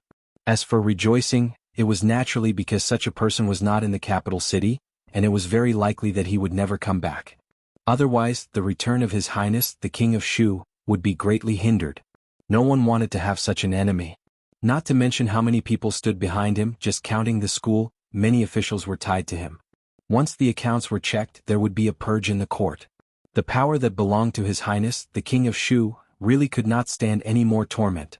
After some depression and wind and rain, the capital city returned to the surface of calmness. In the Hall of Diligent Government, Emperor Jing put down the memorial, rubbed between his eyebrows and said in a deep voice, "Send more people. Send 10 executives in the palace out. If they can't find him, don't come back." Changda's figure silently retreated. In the wide square of the Ganlu Hall, a figure was moving and the sword shadows were dense. A gray-haired old woman stood in the distance and looked at it, sighing slowly. Not long after, the figure stopped and walked here. He did not look at the golden egg fried rice on the stone steps, but carried the jar of wine beside him into the hall. In the mathematics college, the classroom was empty at lunchtime. Li Xian looked out of the window absent-mindedly. Another handsome man came in with a lunch box and put it in front of him. After glancing at him, he walked out without saying a word. Outside the college, Li Han's chubby figure had lost a lot of weight. At this moment he was standing in the corner with his hands behind his back, loudly reprimanding several young men. 10 days. The young maidservant sat in the courtyard, counting the days with her fingers. Although her face was much paler than before, it was still somewhat healthy. Son-in-law had sent a letter a few days ago, saying that he had an urgent matter to attend to in a faraway place and would only be back after a very long time. How long was a very long time? A month? Or 2 months? She was actually very happy that Miss was pregnant, but the son-in-law was not around, and even the second Miss had disappeared for almost 10 days. She just could not be happy. Hearing the voice behind her, she looked back and immediately stood up. She hurriedly ran over and said, "Miss, don't move. Let me do it." There was a lot of space inside the carriage and it was covered with a thick brocade couch. However, it was still a little bumpy on the official road. These people seemed to be in a hurry. Except for the first night when the river was congested, they had to stop for a short while. After that, they hurried on day and night. Apart from Taoist nun, there were dozens of people accompanying them. Without exception, all of them were masters. Li Yi had seen 2 of them in purple at the Hero Conference. They were all masters in the heaven list. The other people in blue also gave off an extraordinary feeling. Not counting the Taoist nun, this kind of strength in the Jianghu could be considered as a not insignificant force. Taoist nun gave him a very strange feeling. Apart from a few words in the beginning, she had not taken the initiative to speak again. She did not even mention the method of making colored glaze. However, as for the various requests that Kiran made to test Kiran and even his rude and excessive actions, Kiran agreed to all of them without hesitation. The more she acted like this, the more he felt that she was plotting something big. He took out a painting scroll from his sleeve. This was the one he had obtained from the man in blue. After slowly unfolding it, he saw the woman in the painting. A look of confusion appeared on his face. "I don't think so." After a long time, he shook his head and dispelled an unrealistic thought from his mind. Holy religion. Li Yi leaned against the carriage and slowly said a few words. Good stuff. In another carriage ahead, a middle-aged Taoist nun sat cross-legged with a thin book in her hand. In the 6th month of the 1st year of Jinghe, Qing, and Prefecture, Li Family Village. On the 7th day of the 7th month, immortal at the Magpie Bridge, the unknown scholar's name shook Qing and Prefecture. On the 15th day of the 8th month, Shuadiao Getu, he was awarded the title of #1 scholar of the Jing Kingdom. Candied haws, rui nectar, strong wine, scented soap, perfume, master of heavenly punishment, changed interrogation by torture, innovated mathematics, turned the tide, defeated the envoy of the Qi Kingdom. After a while, the Taoist nun put the book to one side and said, "Invite that guest over." "Yes, madam." Immediately, one of the men turned his horse around and rode to the front of another carriage.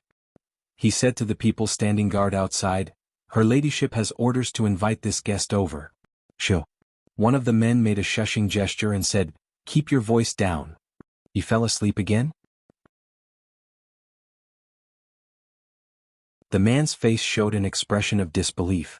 The others nodded helplessly. "Forget it, I'll go report to her ladyship." The man shook his head helplessly, turned his horse around again and rode forward. He had seen people who liked to sleep, but this was the first time he had seen someone who slept during the day and slept at night, only waking up for meals. No wonder her ladyship treated him so specially. After all, there weren't many people in this world who liked to sleep so much. Then let's wait for him to wake up. After reporting the truth, there was a pause before a voice came from inside the carriage. It was already late at night in the capital. There was less than an hour left until the curfew. There were almost no pedestrians on the streets. Two slightly tired figures walked out of a brothel. A few steps behind them, several figures followed closely behind.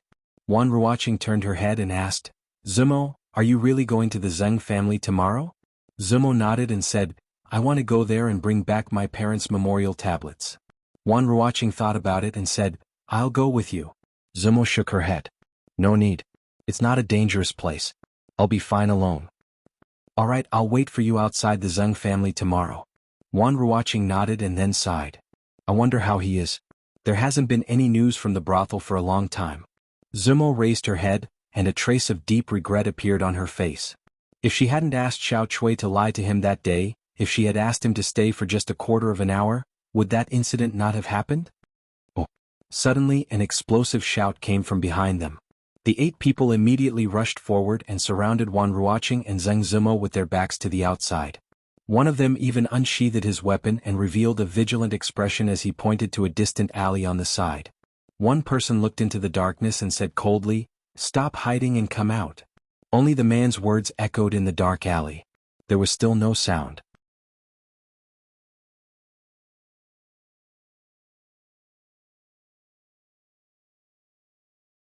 Chapter 644. You 4 escort the 2 girls and leave. We'll take care of this. The leader turned around and ordered. Suddenly a shio sound came from the air. He staggered and covered his shoulder. He immediately said, "There are archers on the other side, quickly dodge." Swoosh. Swoosh. However, his warning was a little too late. After a few sounds, 3 more people were shot. Fortunately, the wounds were not fatal. Their expressions changed. One of them immediately took out a bamboo tube and lit it without hesitation. A dazzling white light suddenly lit up from his hand and exploded in the night sky. "Move quickly. Catch the 2 women. Kill the others." A low voice finally came from the depths of the alley, and more than 10 people walked out from it.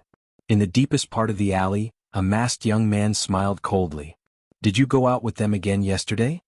Zheng Shichen asked his son as soon as the banquet ended.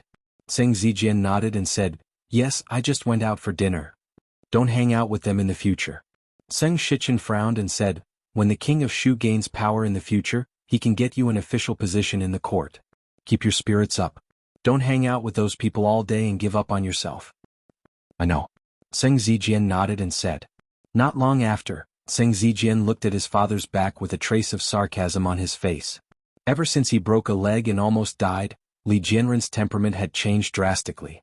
Even the few people who were close to him had gradually distanced themselves from him. This time, after Li Yi disappeared, he had said many times that he wanted to take revenge for the humiliation he had suffered in the past. He knew that the 2 women were protected by experts, and this was not a small matter at all. He had made ample preparations. He had even gone there personally to witness that scene with his own eyes.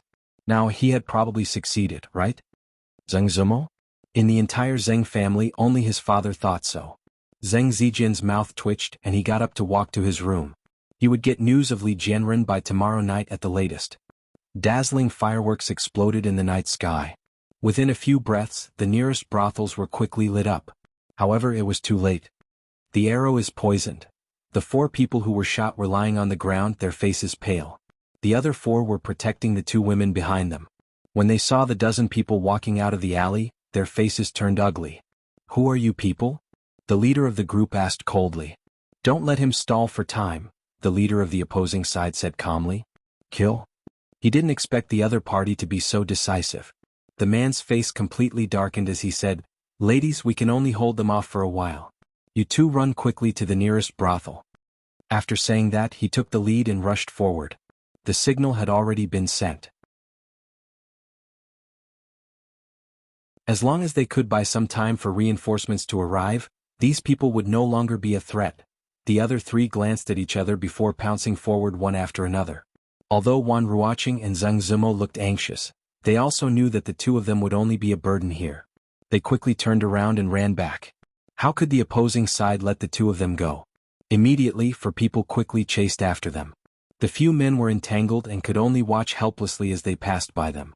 "Let's see where you can run to." The 4 people walked side by side. When they passed a certain street corner, a sneer appeared on their faces. However, at this street corner, a blade suddenly flashed and 4 heads rolled to the ground. Disrespecting the queen, you deserve to die. A figure walked out from behind with a bloody long blade in his hand and said coldly. More and more figures walked out from behind him and turned their heads at the same time, looking at the deep alley not far ahead. Why haven't they come back yet? Seeing that the 4 people who were not afraid of death actually stopped everyone, and there was still no news of the 4 people who had just left, the leader finally frowned. The 4 of them all had extraordinary skills, but it took them such a long time to deal with 2 weak women. If they delayed any longer, the situation might change. The man was about to open his mouth to adjust his plan, but at some point he saw many figures rushing over from the opposite side. His expression finally changed. They're finally here. The eyes of the 4 big men lit up, and they no longer continued to fight. They quickly retreated to the back and said to the figures, "These brothers are injured. We'll take them to find a doctor first. I'll leave this to you." After saying that, they quickly carried the 4 people on the ground and went to the nearest clinic. "Ladies, there's nothing here?" After a while, a man held a torch in his hand and looked around. Except for the blood on the ground, there was no one at all. It was clearly here just now. They just told us to go first. Wan Ruoqing walked over and after looking around, her face showed an anxious expression. "It's impossible?" The man also looked puzzled. At this moment, a man covered in blood ran over from afar and asked, "It's all thanks to you. Are the 2 ladies all right?" "Where are the others?" Wan Ruoqing hurriedly walked over and asked, "How are your injuries?" "They're all in the clinic in front." Seeing that the 2 of them were safe, the man let out a long sigh of relief and said, "They're all superficial wounds, it's not a big deal. Just now, thanks to these brothers who arrived in time, otherwise I might really lose my life here today." "Which brothers?" The man opposite asked with a puzzled expression. "What happened just now? Weren't you the ones who rushed over just now?" The man asked with a puzzled expression. "Not far from here in a hidden courtyard." "Tell me who ordered you to do this?" More than 10 people were tied up and kneeling in the courtyard. A young man pulled the black cloth off one of their faces and asked slowly. The man sneered, clenched his teeth and said, "Don't even think about it, I advise you." With a flash of saber light, a head flew up and rolled not far away. The headless corpse fell to the ground. The young man walked down to the next one. "Tell me who ordered you to do this?" Seeing his companion's head separated from his body, the man's complexion changed. He said, "You had better not." With another flash of saber light, the young man walked in front of the 3rd person. "Tell me who ordered you to do this?" The black-clothed man pointed at the last person and said with a trembling voice, It was Li, it was young Master Li Jianren, I beg you, don't kill me. Disrespecting the Heavenly Empress, you all deserve to die." The young man took a step back and waved his hand. In an instant, several saber lights appeared in the courtyard. The young man walked to the last black-clothed man in the courtyard and slowly said, "Now it's your turn." The figure's body was already trembling like a sieve. He said, You dare kill me? My father is the Assistant Minister of the Ministry of Works. You can't kill me." "Young Master, Assistant Minister of the Ministry of Works, I've offended you." The young man looked at him without any emotion in his eyes. In the next moment, there was the sound of a saber cutting into flesh. Li Jinren's eyes suddenly widened and then he did not close them again.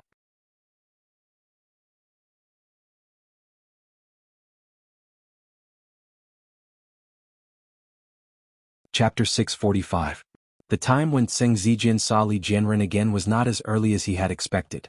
Because Li Jianren was missing.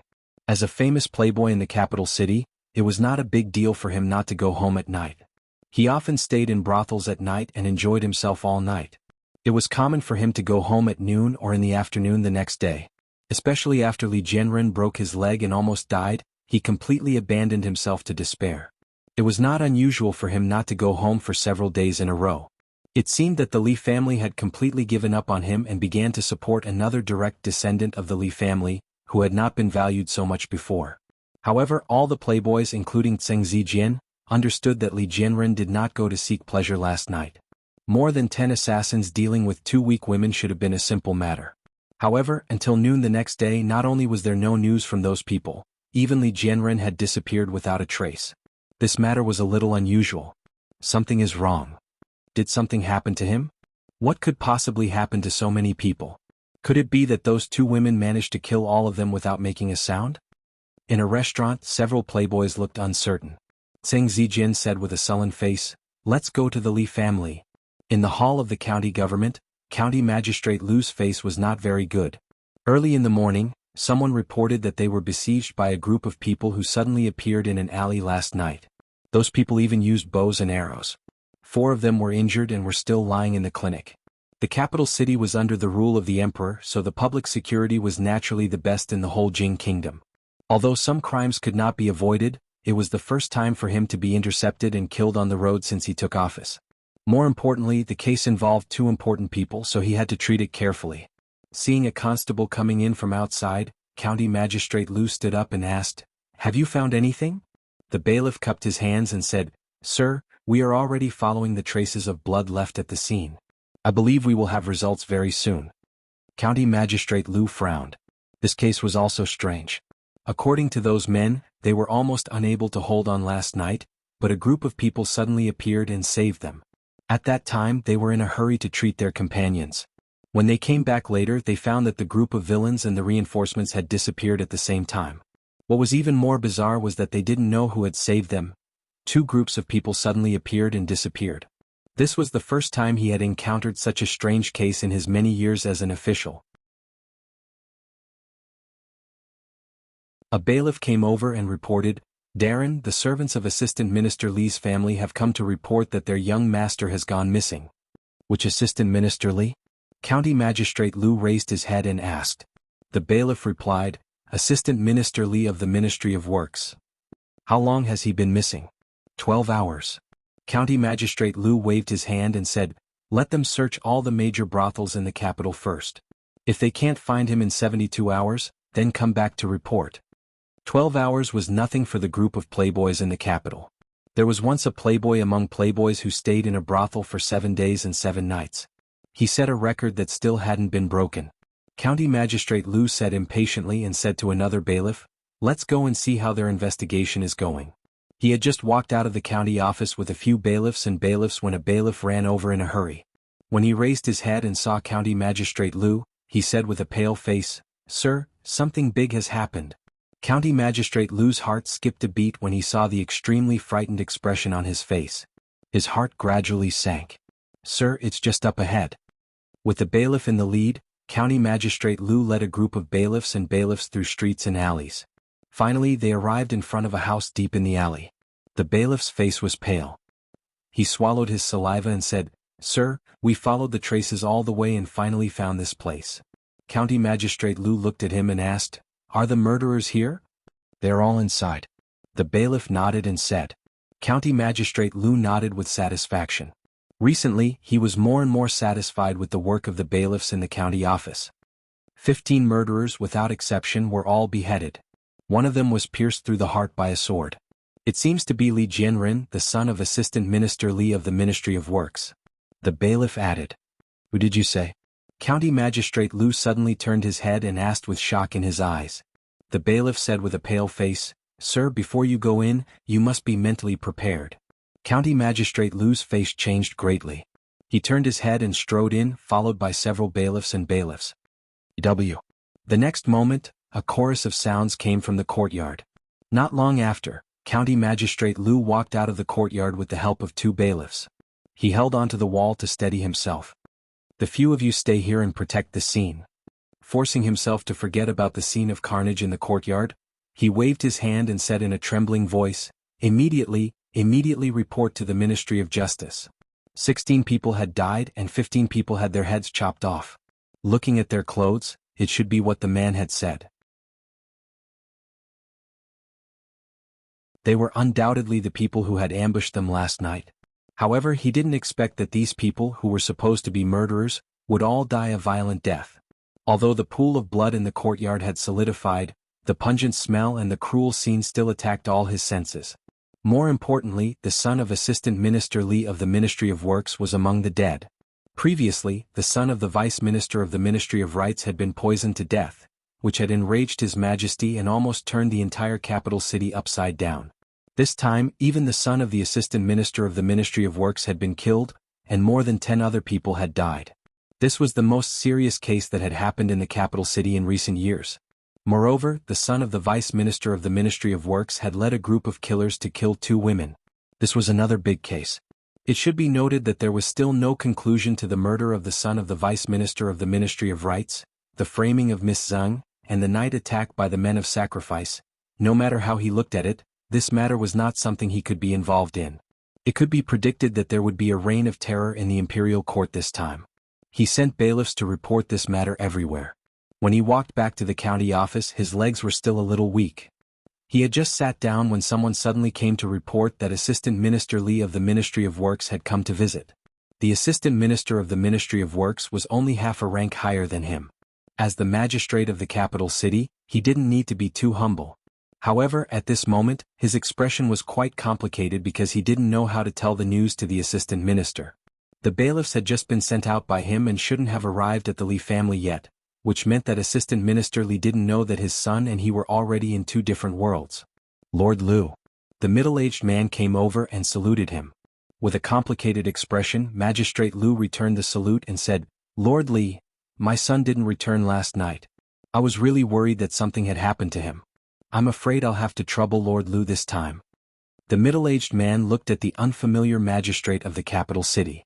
At this moment he had already learned what had happened from Zheng Zijian and others, so he was worried. Naturally, he wouldn't think that his son didn't return last night because he was seeking pleasure in a brothel. After learning that Lord Lu didn't attach much importance to this matter, he hurried over immediately. Magistrate Lu sighed and said, "To tell you the truth, Lord Li, we've found your son." "Where is he?" The middle-aged man's face lit up.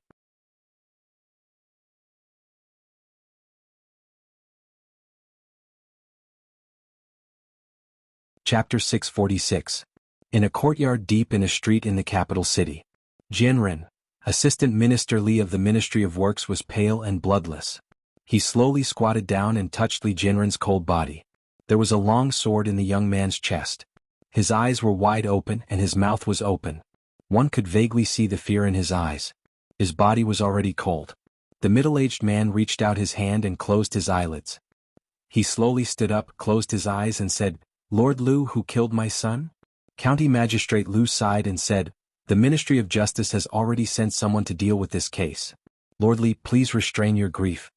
The middle-aged man opened his eyes and said, "Bring Jianren back." Several guards of the Li family came forward and covered Li Jianren's body with a white cloth. A supervisor of the Ministry of Justice frowned and was about to step forward when he was stopped by a young man beside him. "It's okay." "Yes, Assistant Minister Lu." The supervisor of the Ministry of Justice took a step back and said respectfully. The middle-aged man and several guards of the Li family left with Li Jianren's body. From beginning to end they didn't say a word. 1. County Magistrate Lu looked at the young man beside him and opened his mouth. Only then did he realize that the person in front of him was no longer a constable under him, but an assistant minister of the Ministry of Justice. In terms of official rank he was even higher than him.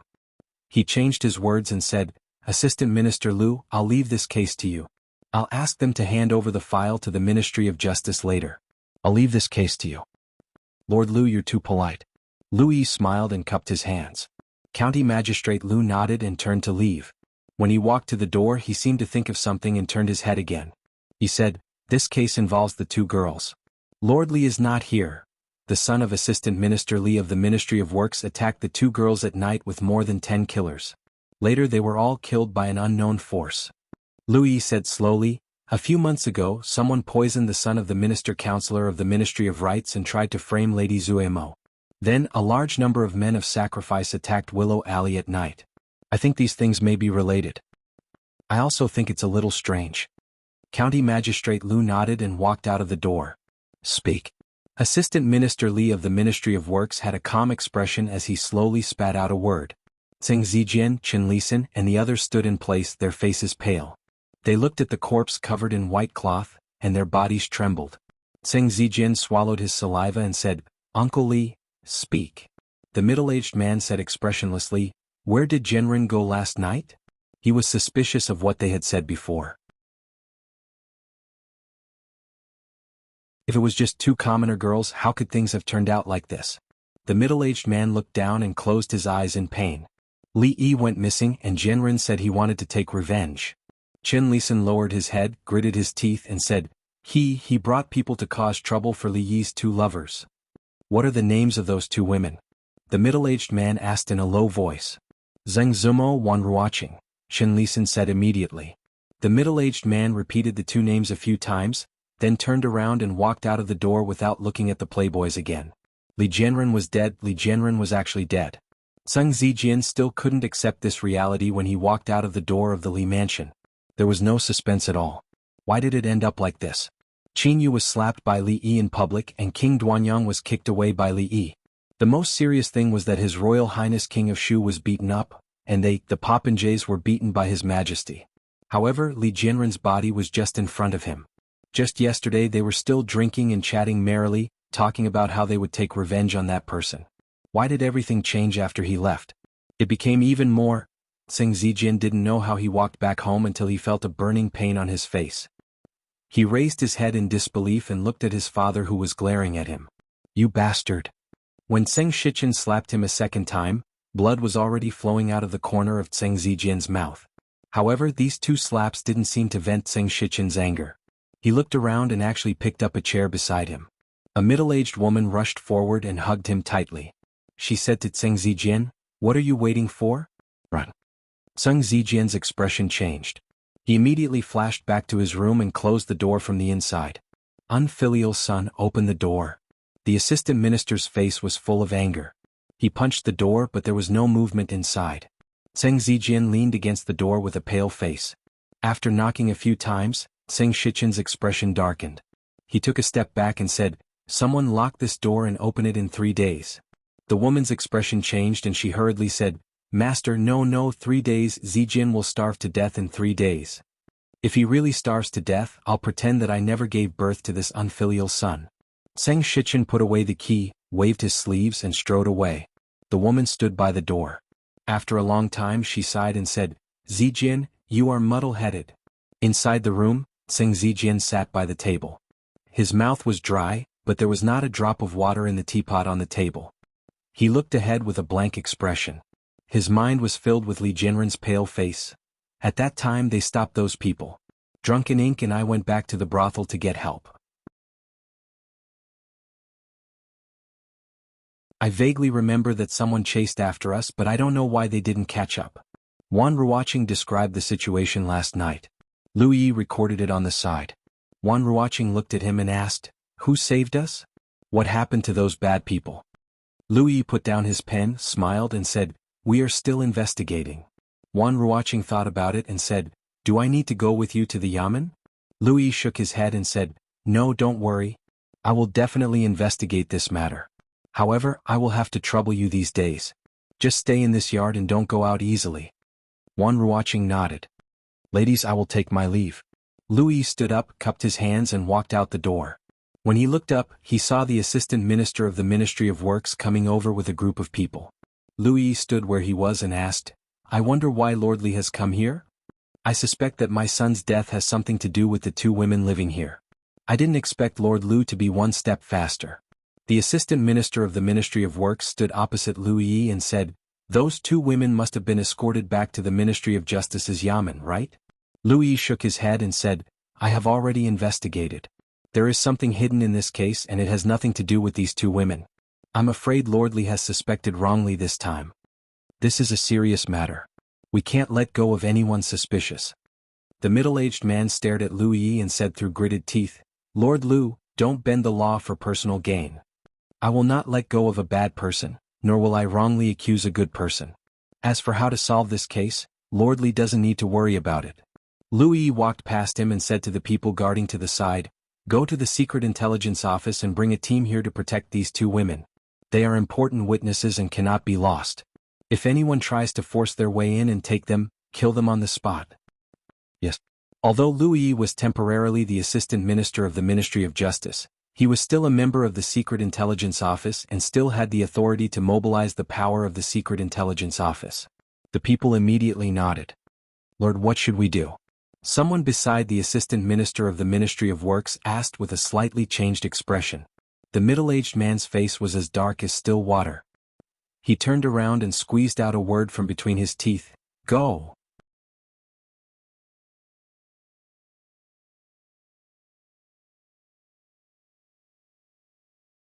Chapter 647. There were many things happening in the capital these days. There were always some unimaginable things happening under the feet of the emperor. The disappearance of the Count of Chang and Li Yi had not completely passed. The death of the son of the Assistant Minister of Works was like throwing a boulder into a calm lake, once again setting off monstrous waves. There was a lot of discussion among the people. This was not the first time something like this had happened. It had not been long since the son of the Assistant Minister of Rights had been poisoned to death. Now, an even more famous playboy with a higher status in the capital had disappeared from the public's sight forever. This made the ordinary people feel very unsafe. This was the capital. Even the lives of the family members of powerful officials could not be guaranteed. Wouldn't it be even more dangerous for ordinary people like them? When he went out to buy groceries, he had to worry about being hacked to death. When he went to a restaurant to eat, he had to wonder if the food would be poisoned. When he went to a brothel to have fun, he had to worry that the prostitute would stab him when he was at his most carefree. The people lost their sense of security and naturally became resentful. There were many more complaints and worries in the streets and alleys, as well as in the brothels. The following matters were left to the imperial censors, who were in disguise and hiding in every corner. In less than half a day, the imperial censors piled up on the emperor's desk like snowflakes. In the court, all the officials were silent. Emperor Jing sat on the dragon throne and said nothing. The atmosphere was extremely oppressive. An imperial censor walked out and said, "Your Majesty, those criminals are so crazy. This case has already had a great impact in the capital. If it is not eliminated in time, I'm afraid there will be unrest among the people. Yes, if this case is not strictly investigated, I'm afraid they will be even more presumptuous in the future. What face does the government have under the emperor's feet?" Everyone knew that the emperor was not in a good mood recently. At this time, only a few imperial censors dared to speak. "Louis, have you found out who did this case?" After some time, Emperor Jing's voice came slowly. Liu Yi, dressed in official robes, stood out from the crowd. He bowed and said, "Your Majesty, this case has just been handed over to the Ministry of Justice. I have already sent people to investigate." "Investigate?" A voice came from behind Liu Yi. Assistant Minister Li of the Ministry of Works walked out and said, "The criminal who killed my son is clearly related to those two women, but Assistant Minister Liu turns a blind eye to them. Is this the strict investigation that Assistant Minister Liu spoke of?" The Assistant Minister of Works had just lost his son. It could be said that he was in an extremely tragic state. The moment he spoke, Liu Yi immediately became the center of attention in the hall. "What two women? What's going on?" Emperor Jing frowned and asked. "Your Majesty, my son had a conflict with two women last night and didn't return for the entire night. He died this morning." The Assistant Minister of the Ministry of Works said in a sorrowful voice. Assistant Minister Liu clearly knows that those two women are the key to this case, yet he ignores them. "I cannot help but suspect." After a moment of silence in the hall, there was an uproar. They had all heard of Liu Yi's name. He was an expert in solving cases and could be said to be a genius in investigating and interrogating cases. He was highly regarded by His Majesty. In just over a year, he was promoted from a small constable to the position of Assistant Minister of the Ministry of Justice. Everything he had today was given to him by His Majesty, and His Majesty could take these things back at any time. If Liu Yi protected someone he shouldn't have in such a serious case, not only His Majesty, but many of the court officials present would not let him go. After all, the son of Assistant Minister Li of the Ministry of Works was dead. Who could guarantee that the next person to die would not be someone from their family? There's such a thing? The Assistant Minister of the Ministry of Justice protected the suspect who killed the son of the Assistant Minister of the Ministry of Works. This Liu Yi is too bold. This case is of great importance. Is it something that an Assistant Minister of the Ministry of Justice can meddle in? The Minister of Justice looked at Liu Yi with an anxious expression and said, "What exactly happened? Why haven't you reported it to His Majesty?" The court was in an uproar because of the words of the Assistant Minister of the Ministry of Works. At this moment, another figure stood up and said, "May I ask Assistant Minister Li why your son brought more than 10 assassins to kill two weak women last night?" As soon as this was said, the uproar in the court lessened slightly. The expression of the Assistant Minister of the Ministry of Works changed slightly. More than 10 people were beheaded, and his son had died. This was the most important thing in this case. As for the other things, they were not so important. No one bothered to investigate the matter of the two women. Compared to his son, the two women were insignificant. They had to die. Whether or not Jinren's death had anything to do with them, they had to die. When he turned to look at the person who spoke, his expression changed again. Zheng Shichen, the assistant minister of the Ministry of Revenue, Zheng Shichen. Both of them belonged to the King of Shu's faction and were core figures. Although they were not close friends, they had some friendship. You would not be surprised if it was anyone else who said that. Why did it have to be him? I only know that my son's body is now in the Li family. The two women who are related to this case are fine. I only want to seek justice for my dead son. The assistant minister of the Ministry of Works lowered his head and said. He looked around. In the court, several figures stood up. What interception? Emperor Jing asked in a deep voice. Your Majesty, I was about to report this to you. Lu Yidong raised his hands in a salute and said, last night, around 11 o'clock, Li Jianren, the son of Assistant Minister Li of the Ministry of Works, led a dozen or so assassins to surround and kill two women in a dark alley in Jianghu. 4 of the guards protecting the 2 women were injured. Later they were rescued by a group of mysterious people. When they returned to the scene, the group of mysterious people, Assistant Minister Li and 15 assassins had all disappeared. It was not until this morning that we found the bodies of a total of 16 people, including Li Jianren, somewhere in the capital. Emperor Jing frowned. The son of the Assistant Minister of the Ministry of Works was killed, and the son of the Assistant Minister of the Ministry of Works surrounded and killed women in the capital. These were 2 different things. One of the 2 girls is called Zheng Zumo, Lu Yizhong said. Zheng Zumo? A trace of doubt appeared on Emperor Jing's face. He always felt that he had heard this name somewhere before. Lu Yizhong explained, this Miss Zheng is the one who was framed for the murder of Chen. As soon as Lu Yizhong said this, the courtiers were suddenly stunned. Last time, the son of the Assistant Minister of the Ministry of Rights was poisoned and framed on a woman. The case had not been concluded yet, but it was certain that the person behind the scenes was directly targeting the woman surnamed Zheng. Because of County Uncle Li's protection last time, Lu Yizhong quickly solved the case, and the person's evil plan did not succeed. This time, County Uncle Li had just disappeared, and someone jumped out so impatiently. The matter behind this was a bit thought-provoking. If he thought more deeply, the disappearance of County Uncle Li, was it also? This was the thing that His Majesty cared about the most recently. No matter who was involved in this matter, there would not be any good results. Everyone could not avoid it. Although Li Jianren was dead, he still caused big trouble for his father. Emperor Jing's face darkened and he asked, Assistant Minister Li, tell me, what did your son do last night? Assistant Minister Li's face changed. He bowed his head and said, I don't know. Was it you? Emperor Jing suddenly asked. Your Majesty. Assistant Minister Li raised his head with a puzzled expression. County Uncle Li's disappearance, was it you who did it? Emperor Jing stood up and looked at him. Below, the middle-aged man was stunned, and then he hurriedly knelt down. Your Majesty, I guarantee with my head that the disappearance of County Uncle Chang and Li Yi has nothing to do with me. The son of the assistant minister took killers to kill 2 women. I have a group of good courtiers. Emperor Jing said coldly, come take down Assistant Minister Li Yuankai of the Ministry of Works. In addition, the Supreme Court cooperate with the Ministry of Justice to thoroughly investigate whether the disappearance of County Uncle Chang and has anything to do with him and the mysterious force that appeared last night. Haha, a mysterious force actually appeared under my nose. Investigate all of them. Investigate thoroughly.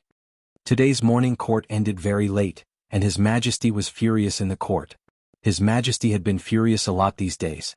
Almost every day an official would be dismissed or demoted. This time, the Assistant Minister of the Ministry of Works, whose son had died, not only did he not get His Majesty's sympathy, but he also lost his life. The matter of Li Jianren, who was already dead, leading people to kill 2 women would not have much impact on Assistant Minister Li. But this time what His Majesty wanted to investigate was obviously not just this matter. Today all the officials who came out of the court understood one thing. The Li family was finished.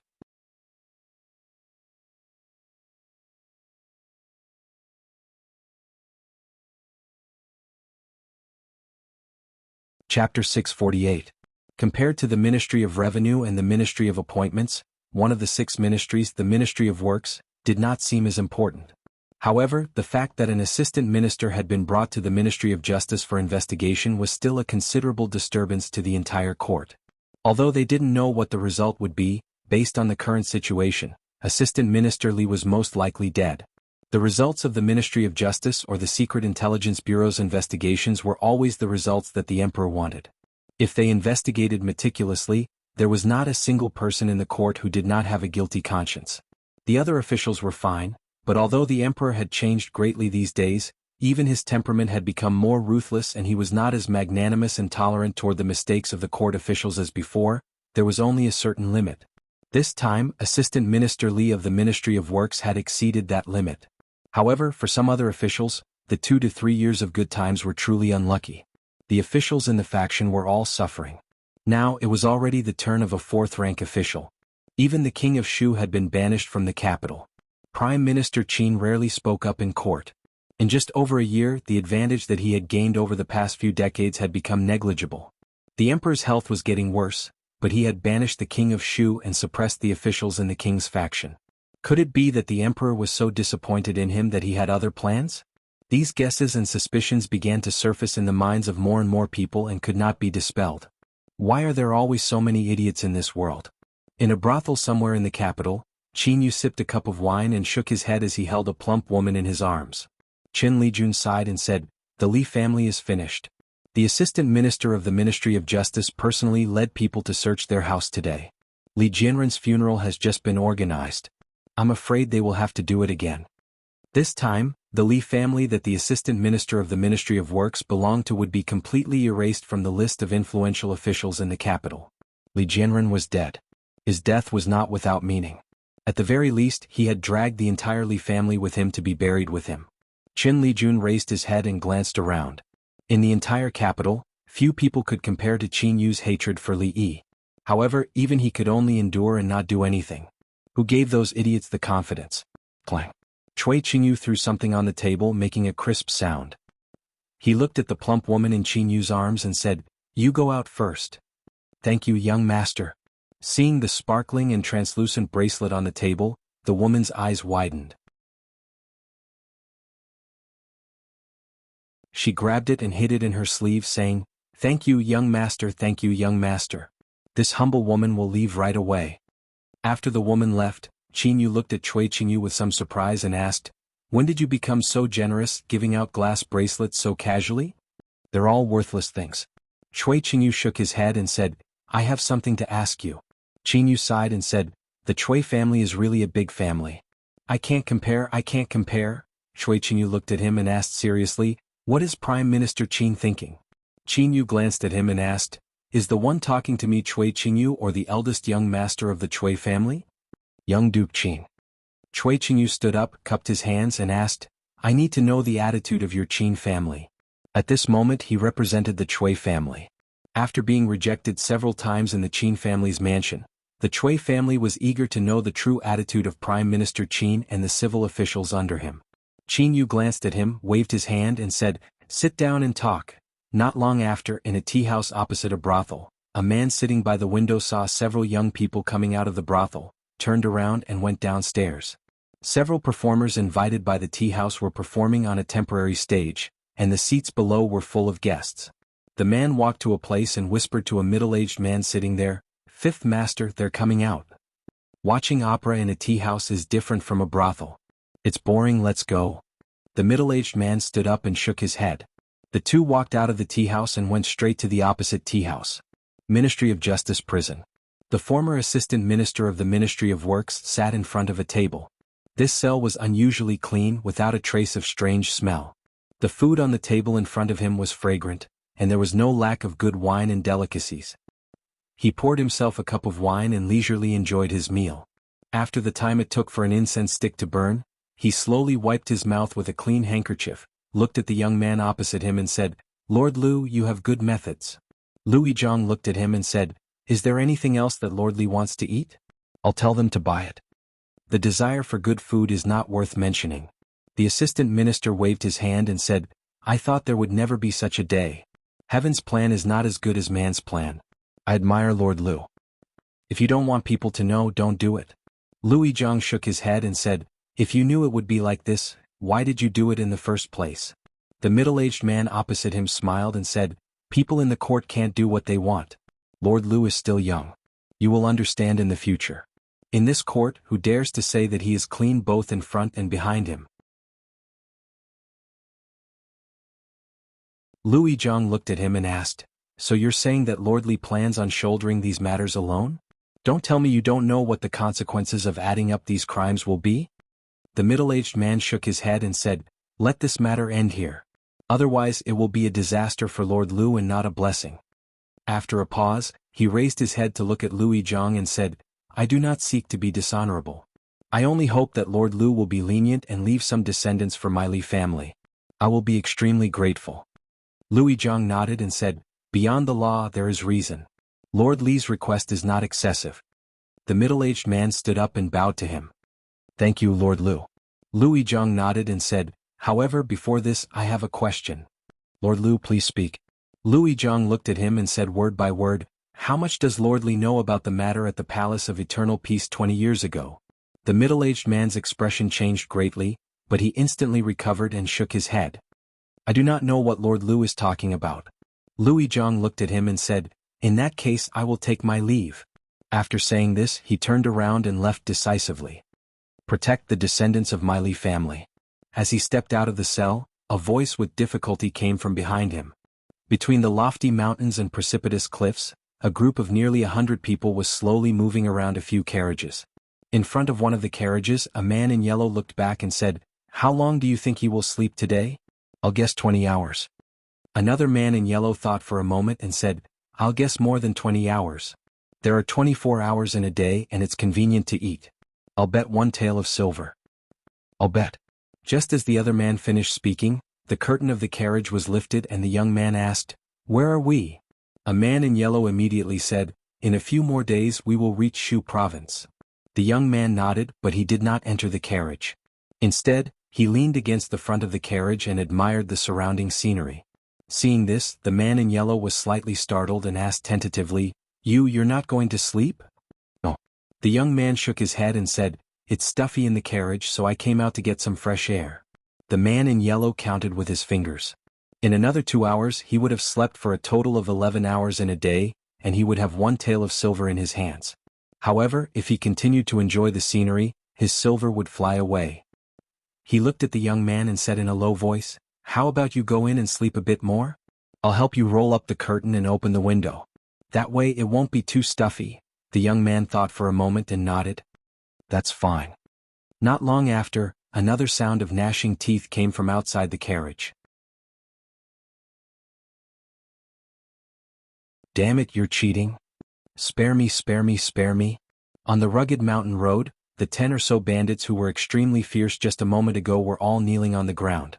Their faces were pale and their voices were trembling. "Did you see it or not?" The young woman holding the sword asked coldly. Yes. A bald bandit hurriedly nodded and said, 2 days ago there was a group of people like the heroine who passed by here. However, there were too many of them at that time, so we didn't dare to make a move." "Where did they go?" the woman asked coldly. "Shu province." The bald bandit immediately stretched out his hand and pointed in a certain direction. After a long time there was no sound. He mustered up his courage and looked up. Finally, he let out a sigh of relief and sat down on the ground. That demoness had finally left. After a moment, the bald bandit turned around and gritted his teeth. "Who hasn't failed before? The first business failed, but it doesn't matter. I'll come back tomorrow." 1 day later. Senior, 3 days ago the person you spoke of passed by here 3 days ago and went to Shu province. The bald bandit's face was covered in blood and his body was trembling as he spoke to an old man in front of him. "If I find out that you're lying to me, be careful of your head." The old man glanced at him and instantly disappeared. After a long time, the bald bandit crawled up from the ground, patted the dirt off his body and walked forward in a daze. "Big brother, where are you going?" A few anxious voices came from behind him. The bald bandit wiped his tears and said with a trembling voice, "I want to turn over a new leaf."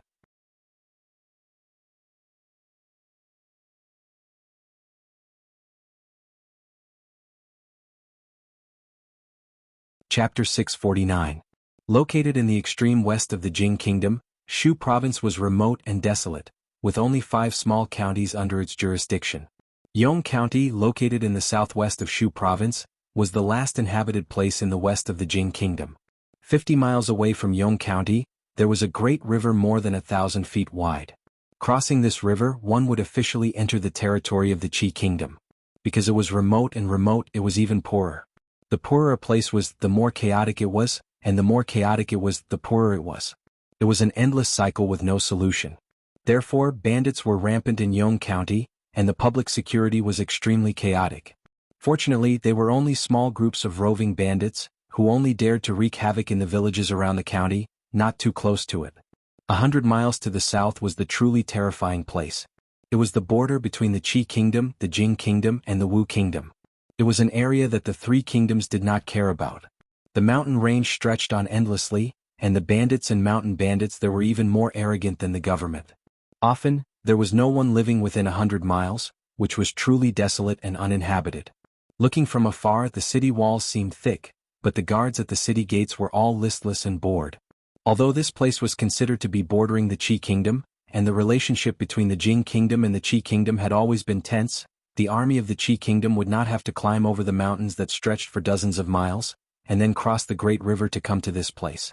The unique geographical advantage did not cause Yong County to suffer from the chaos of war.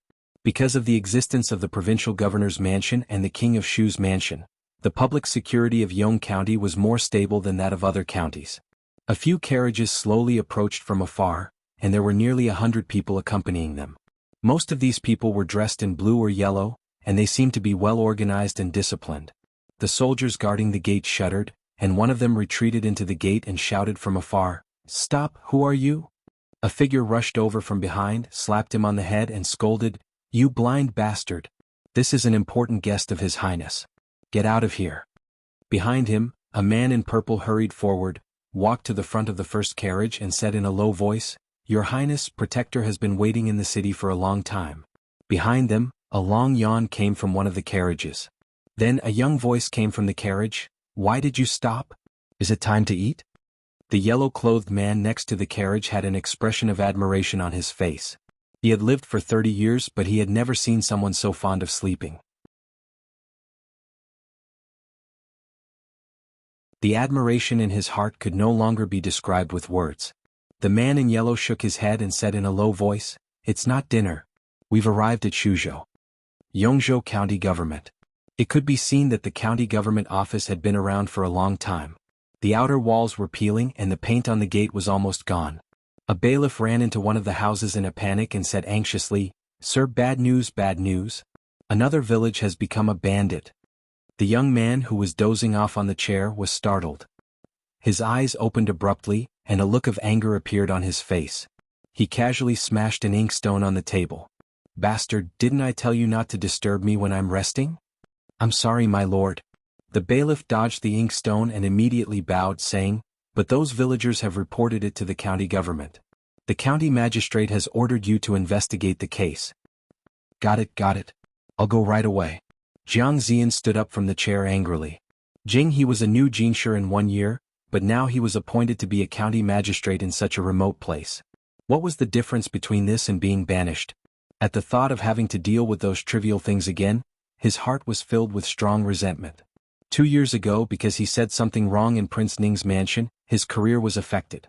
His bright and promising future was gone. Seeing that his peers had a smooth career and left him far behind, he was naturally anxious.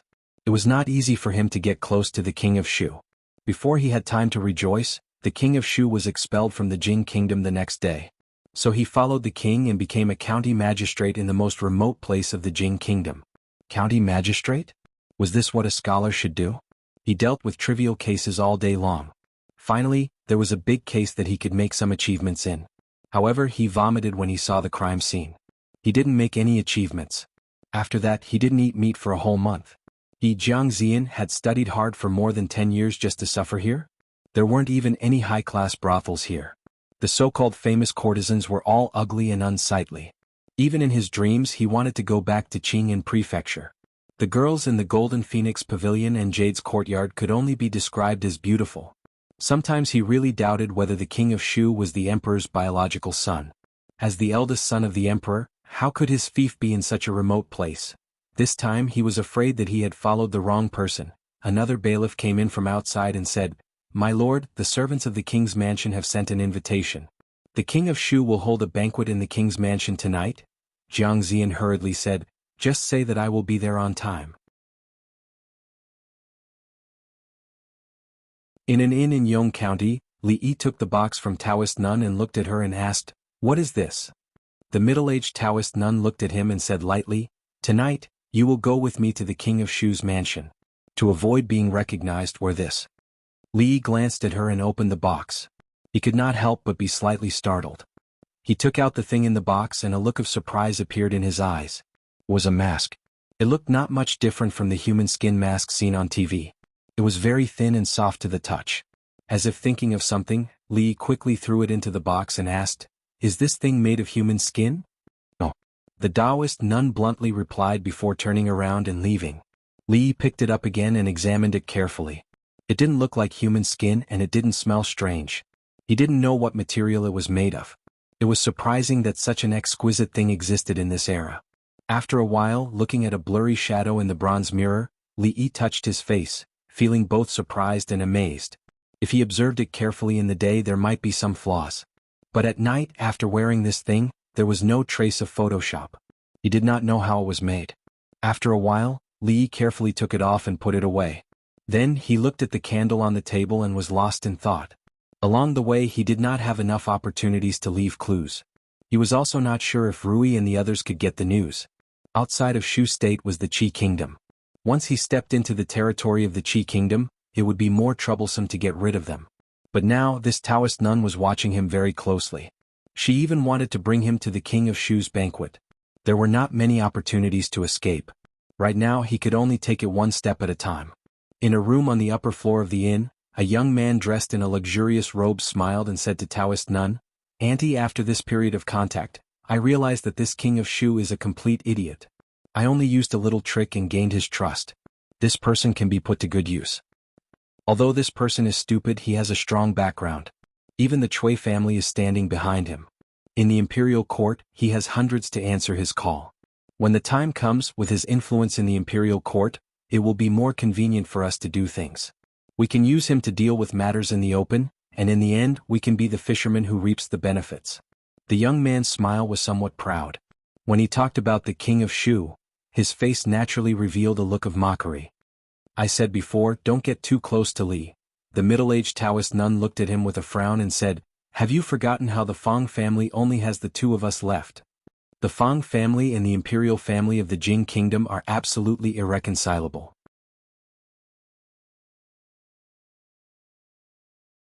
Naturally, this hatred will not be forgotten. As long as I am alive, I will make the Li family watch the Jing Kingdom fall," the young man said through gritted teeth. Then he said seriously, "However, before that, for the sake of the greater good, it is necessary to endure."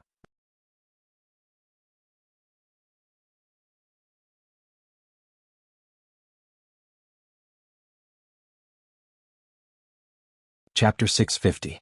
Fate really made fools of people. Li Yi remembered that the first time he got involved with the King of Shu was also in the King of Shu residence. It was the same invitation and the same king's mansion. The only difference was that the first time was in the capital city, and this time it was in Shuzhou. After going around in circles, everything seemed to be back to square one, but in fact the route had already gone astray. At least the King of Shu had gone astray. He was a noble prince with a powerful background. Instead of being a prince in the capital city and waiting to inherit the throne, he had to go to such a remote and desolate place. Why bother? Li Yi walked downstairs with the Taoist nun. A middle-aged man came out of a room. Seeing him, he was stunned and asked, "Aunt, who is this?" "An important guest." The Taoist nun seemed unwilling to explain too much, so she just said one sentence. The young man looked at Li Yi suspiciously but did not say anything. He walked to the other side of the Taoist nun. Li Yi touched his cheek. It was stuck quite tightly so it should not fall out suddenly. Otherwise, he was not sure whether the King of Shu would be scared to the point of having a heart attack or something like that if he showed his true self in front of the King of Shu. Even if he did not, he had to be careful. Li Yi weighed in his heart whether to be taken to the Qi Kingdom by the Taoist nun or to show his true self in the King of Shu's territory.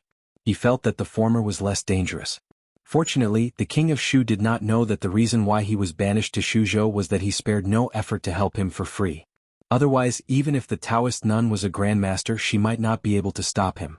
Yong County was not large, and the king's mansion was located in the most prosperous part of the county. Before entering the mansion, the first impression Li Yi had was that it was shabby. It was too shabby.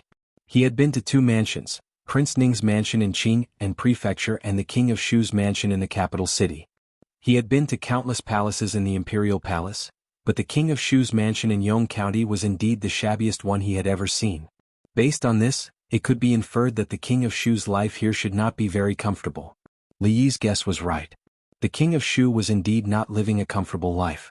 Anyone who was banished from the capital, the center of power, to this place would not be in a good mood. Not only was it remote, it was also impoverished.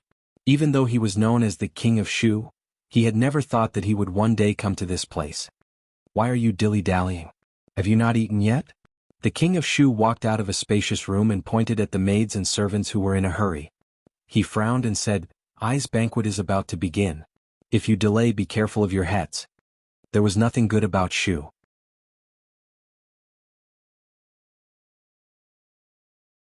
The place was not good and the people were not good. Even the servants in the manor were not as easy to order around as they were in Jianghu. The King of Shu had never hated the word Shu as much as he did now. A figure walked over from afar with a face full of smiles. He first cupped his hands and bowed to the King of Shu before saying, "Your Highness, there's good news from the capital." A look of joy appeared on the King of Shu's face. He immediately asked, "What news? Did Father summon me back to the capital?" The man revealed an awkward expression and said, "No, Your Highness." The King of Shu's expression became a little ugly. He asked, "What's the good news?" The man said embarrassedly, "Your Highness, Li Yi, the County Earl of Chang'an, has been missing for nearly a month. I'm afraid he's dead." Hearing a certain name, the King of Shu's spirit was lifted. He asked, "Who are you talking about?" The man immediately said, "Li Yi, the County Earl of Chang'an, and Li Yi." "Li Yi is missing?" The King of Shu asked in surprise. "Yes, this news just came from the imperial court. It should be true." The man was the chief clerk of the King of Shu's mansion. At this moment, as soon as he received the letter from the imperial court, he immediately came to report. "Is he dead?" The King of Shu asked expectantly.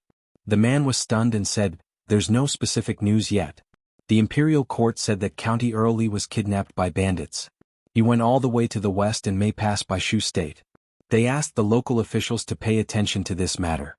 If they find any trace of County Earl Li, they must find a way to rescue him." "Rescue him? County Earl Li is the pillar of our Jing kingdom. We must find a way to rescue him." The King of Shu sneered and said, "Send someone to the provincial governor's mansion and then to the government offices of all counties. If there's any news of Li Yi, they must report to I immediately." "Yes." The man bowed and quickly retreated. "Li Yi." A cold smile appeared on the King of Shu's face. He said, "You'd better pray to God that he won't fall into my hands this time." It was getting late and guests began to arrive gradually. Although Shuzhou was the King of Shu's fief, it was the local gentry and aristocrats who held firm control over Shuzhou. Even though the Cui family had been operating here for a long time, they were not legitimate. After the King of Shu arrived in Shuzhou, he frequently held such banquets. Most of the guests were the local gentry. If he could gain the support of these people, he would be able to firmly control Shuzhou and have nothing to worry about in the future. "Greetings, Your Highness." "Greetings, Your Highness." Tonight, there were local officials, but most of them were young talents who were somewhat famous in Shu State. They represented the various forces behind them. The King of Shu glanced at them and estimated the number of people. He was generally satisfied.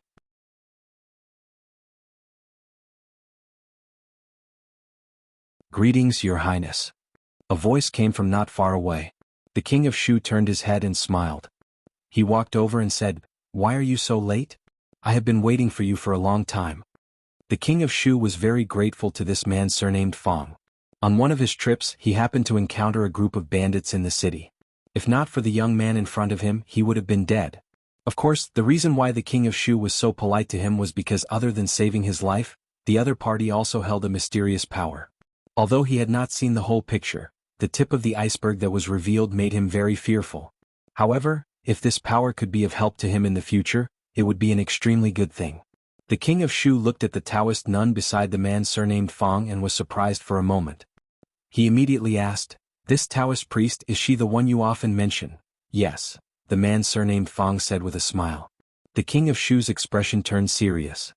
He cupped his hands and said, "Greetings, Taoist priest." "You're welcome, Your Highness." Taoist nun nodded slightly. "Please take a seat." The king of Shu smiled and pointed to a seat that was very close to the front. Let's go over. The man surnamed Fong led Li Yi and Taoist nun over. Wait a minute. Li Yi turned around. He had just taken 2 steps when the king of Shu's voice suddenly came from behind. Your Highness, is there anything else? When the king of Shu saw the young man beside the Taoist nun turn around, a trace of suspicion appeared on his face. He asked, You look very familiar. Have we met before? The young man smiled and said, When I was in the capital, I only saw your Highness from afar a few times. I'm afraid your Highness has mistaken me for someone else. The king of Shu frowned slightly. The voice was unfamiliar and so was the appearance. But why did he feel an inexplicable sense of familiarity? What was even more strange was that he felt an inexplicable sense of disgust just by looking at this face. Forget it, it's fine. I mistook you for someone else. A moment later, a trace of doubt appeared on the king of Shu's face. He shook his head and turned to leave. The middle-aged Taoist nun glanced at Li Yi and sat down on the seat of honor. Li Yi sighed in his heart. How did the saying go again? The ones who know you best are not your friends but your enemies. This saying was really King reasonable. Soon, singers and dancers walked out from the surroundings. They performed to their heart's content accompanied by the night lights. Li Yi picked up his wine glass and took a sip. However, he was not in the mood to appreciate it. He leaned back in his chair and put his arm behind his head as a pillow.